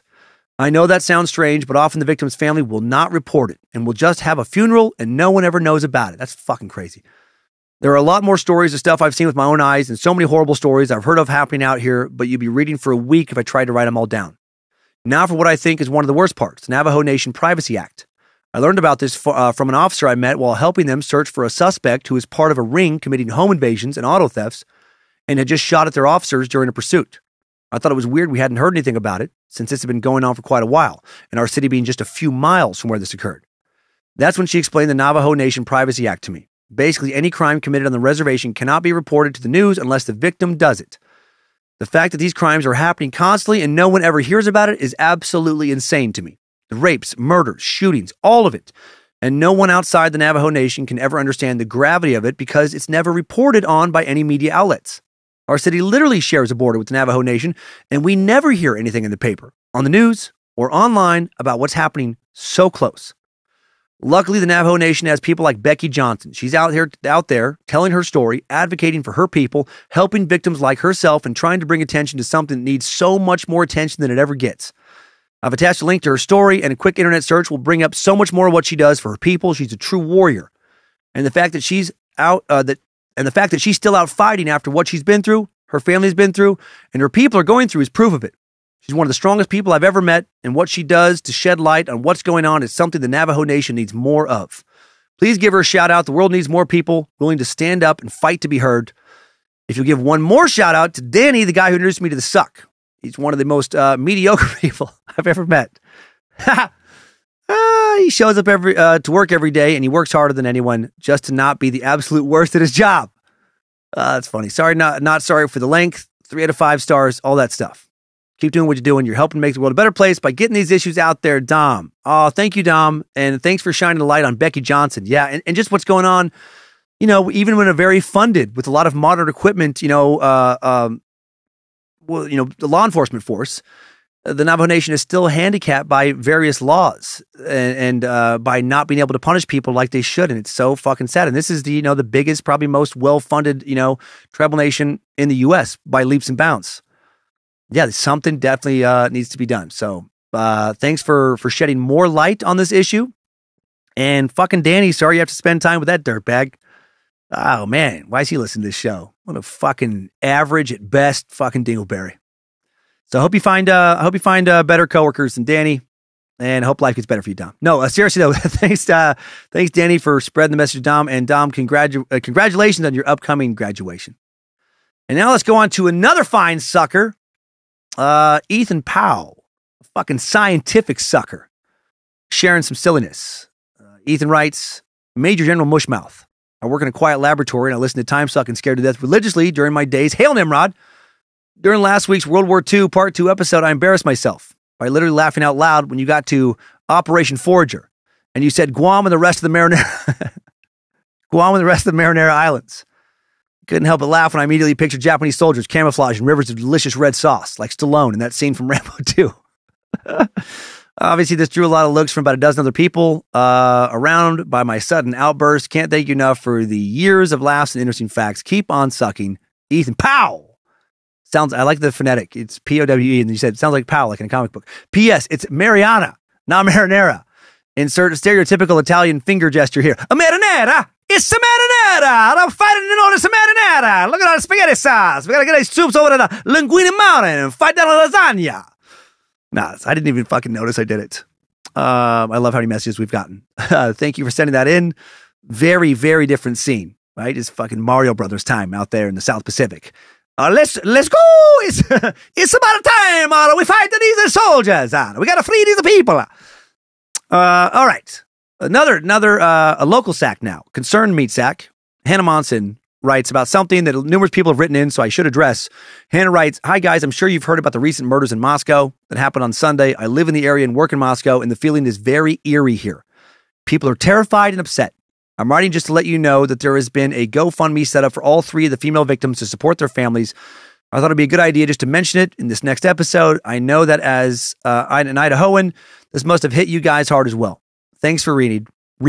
Yeah, thank you, Hannah. Yes, if you haven't heard, it's been, major news. And I'm not reading from anything as I say this, but yeah, there was a quadruple homicide in Moscow, Idaho recently. 4 college kids. All staying in the same house, all killed by a knife when they were killed, all friends. And it's been over a week and there has been no suspect identified. And so it has the community on edge. This is a community where there hasn't been a single murder in many, many years. And now there's 4 brutal murders of these college, and no one has a fucking clue that we know of, as I record this, what happened. And yes, here in Coeur d'Alene, we're only an hour and a half from Moscow, and a lot of the kids in this area, a lot of the kids I grew up with would go to U of I, a lot of vandals in this area, and we know people who know the victims. So we're like one step removed. And from what we hear, obviously it's just terrible. Obviously the families are frustrated. They don't know what's going on, why this happened, who did it. They want answers. And the community is very, very afraid. It's a small community, about 25,000 people, about a 10,000 person student body. And it's a place where, people know each other's combination security codes for party houses and a lot of like turnover in places where the locks aren't always changed. And people are fucking scared and wonder what kind of person could have killed 4 people with a knife and not got caught, especially when there's 2 other people in the home. And yeah, so I'm glad to know if you want to like search the Moscow homicides, GoFundMe victims, you will find this GoFundMe that has been set up for the female victims to support the families. Okay, after all of that intensity, let's now lighten it up again with a little bit of comedy from a funny sucker, Jenna, whose last name will remain anonymous, writing about an interesting Cummins Law situation. Jenna writes, "Hey Dan, Queen of the Suck Dungeon, Lindsay, and the Bad Magic team. I work as a government contractor at a facility filled with engineers and software geniuses, which are predominantly Caucasian. In the cafeteria getting breakfast, I decided to continue listening to this week's suck about Europe's darkest hour. Thinking my earbuds were still connected to my Bluetooth, I hit play, and immediately, very loudly and clearly, you say, he owned and ran a temp agency called Honkies for Hire. I hit pause immediately and glanced up from my phone to see not just the predominantly Caucasian staff looking at me, but the cafeteria cook looking at me as well. Some chuckled, which was a relief, but I backed away slowly with an awkward smile. Being Latina, I can say as awkward as being Cummins Lawed was at that moment, it definitely made my day. Never stop sucking the good suck. You can't imagine how your views and mindset, I love it. Help keep an open forum for ideas, open communication, and common ground, which society needs more of. If this makes it on the air, please don't use my last name. And also, if you can, pretty please give a shout out to my, what is it? Smizmar, S-M-I-Z-M-A-R. That's got to be a made up word. Smizmar and Main Squeeze Patrick. Without him, I wouldn't have been coming. I wouldn't have come to have known the awesome Bad Magic production and never come to be Cummins Law. Oh, that's awesome. So much love and respect, you guys. Thank you. Oh, well, thank you so much for listening to the show, for sharing that message. And yeah, the kind words, Jenna. I love just imagining that scene. Just a bunch of because I picture a lot of these engineer types maybe not having the most irreverent sense of humor and just hearing loudly honkies for hire and be like, excuse me? Sorry, what was that? What was that, Jenna? That's great. Okay. And now let's get to another Cummins Law message. Let's keep the comedy going with another funny sucker, top shelf meat sack, Joshua Childers, who writes, "Hey, oh Lord sucker, fuck nugget. Hear this fucking goddamn Cummins Law. I would like to share this. It may be a long message, but I don't give a fuck. I hate you right now so much. But at the same time, fucking love you. But anyway, I generally pair my suck to a Bluetooth speaker, but on this particular day, I paired my phone to the TV and went about my happy business, unaware that our new neighbors were moving in. And my window is open.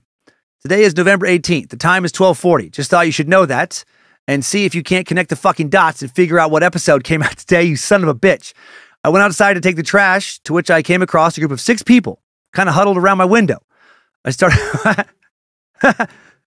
walking up to introduce myself, but before I could do so, I heard your voice coming out of my window, loud and audible, as you vividly enlightened my new neighbors about how much the Allied powers beat up on Hitler's pussy. I stood there trying to figure out how I could possibly explain to them what I'm listening to and why without looking like a complete and total psychopath. And then one of them turned around and looked at me and said, "Man, what the fuck are you listening to?" The only thing I could say was Timesuck. I turned around after saying that, walked back in the house, closed the window, and proceeded to laugh. I'm sure I'll get a chance to explain to them later what I was actually listening to, or they'll decide to break their lease and find somewhere else to live. So yeah, fuck you, Dan, you glorious mother sucker. Peace and love. Sincerely, an embarrassed meat sack. I'll have to keep you updated. I hope they move out. That'd be the funniest. I hope they are just disgusted. I hope you Cummins Law them again with something worse, and they're afraid for their family's safety, and they move out. Josh, thank you for sharing that. Those are always good to hear. I love the Cummins Law messages. Okay, let's end now on a shout out, an important shout out, sent in by grieving meat sacker. Meat sacker. What am I saying? Grieving meat sack. Brian Forbes, who writes, "Just wanted to see if I might be able to get a shout out. Hell yes, you can get a shout out to my dad, Dan Forbes. He passed away on November 22nd, 2022. It's weird to think of living in a world that he is not in anymore, and honestly, I'm not sure how to move forward. I have my amazing wife beside me the whole way, and that helps, but this is the man that taught me everything that was worth knowing. He taught me that if I did not believe in me, it was very unlikely anyone else would either. That if I could not learn to love me, that most likely no one else would. He lived a hard life, but had a heart bigger than anyone could imagine. It has only been one night since he left us, but it just feels like a vacuum. Anyway, I don't want to make this too long. I just wanted to say I love you, Dad, and thank you for everything. You not giving up on me made it where I never gave up on me either. I love you, and we'll see you again one day, maybe. Hail Nimrod." Oh, man, I think you will for sure. But that's just my opinion. You know, I think Dan's out there somewhere. Brian, I don't know where. None of us do, I don't think, but I think somewhere. There's just been so many stories, so many people experiencing events that seem really hard to rationalize, scientifically. I think there's a lot more to the universe than we see, and I think your dad's a part of that somewhere. And man, what a great legacy he's passed on to you for you to then pass that on to others. Yeah, you got to care about yourself if you want other people to care about you. You got to love yourself if you want to be able to love other people. What a beautiful lesson, and what a great man he was. And now you get to inspire others. Maybe someone just hearing this message gets to think about that, and maybe someone will, hug their own dad a little closer, not knowing when they will be taken from them because of your message. And I hope you grieve, a lot over a death that's very important. That's an important thing to do, an important part of the healing process. And then, of course, also, I hope you get past it, and I hope you live a life that your dad will be proud of, and I imagine you for sure will. Hail Nimrod, everybody. Hug the ones you love, and be thankful for what you have. Let's get out of these updates. Thanks, time suckers.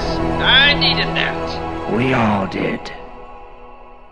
Another Bad Magic Productions podcast is complete. Please, this week, do not stand by and just not help someone getting fucking stabbed. It's not cool. If you didn't know that. If you were raised not to know that. I don't know, maybe call the fucking police and then try and help them. And then indoctrinate them into our cults so they can also keep on sucking.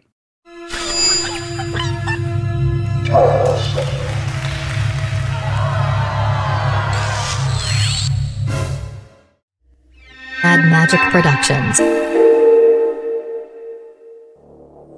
It is I, Lord Bumpus, God of Rats, hoping that you had a glorious Thanksgiving. I hope you scurried and clawed and pestilenced your way into gravy and cranberry sauce, the canned kind, but not the fancy kind with orange slices, because Lord Bumpus knows that kind fucking sucks. I hope you had delicious gravy, and I hope that your little whiskers got a bunch of stuffing all over in them.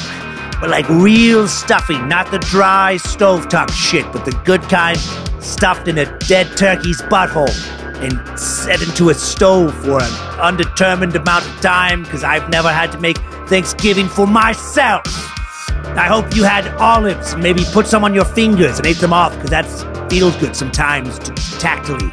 And I, Lord Bumpus, hope that also you didn't eat a lot of the darker meat, because it has a lot of gristle on it sometimes, which can kick off one's gagging reflex, unless that is, of course, what you like for your harvest of plenty. Feast, my rats! Feast upon your delicious, or leftovers at this point, because this came out after Thanksgiving. Not a lot of thought was put into this, as you can see. I just hoped if I could speak in a strange voice, it could have some entertainment value for you and your rat people things. Lord, I'll stop. This has clearly gone on too long already.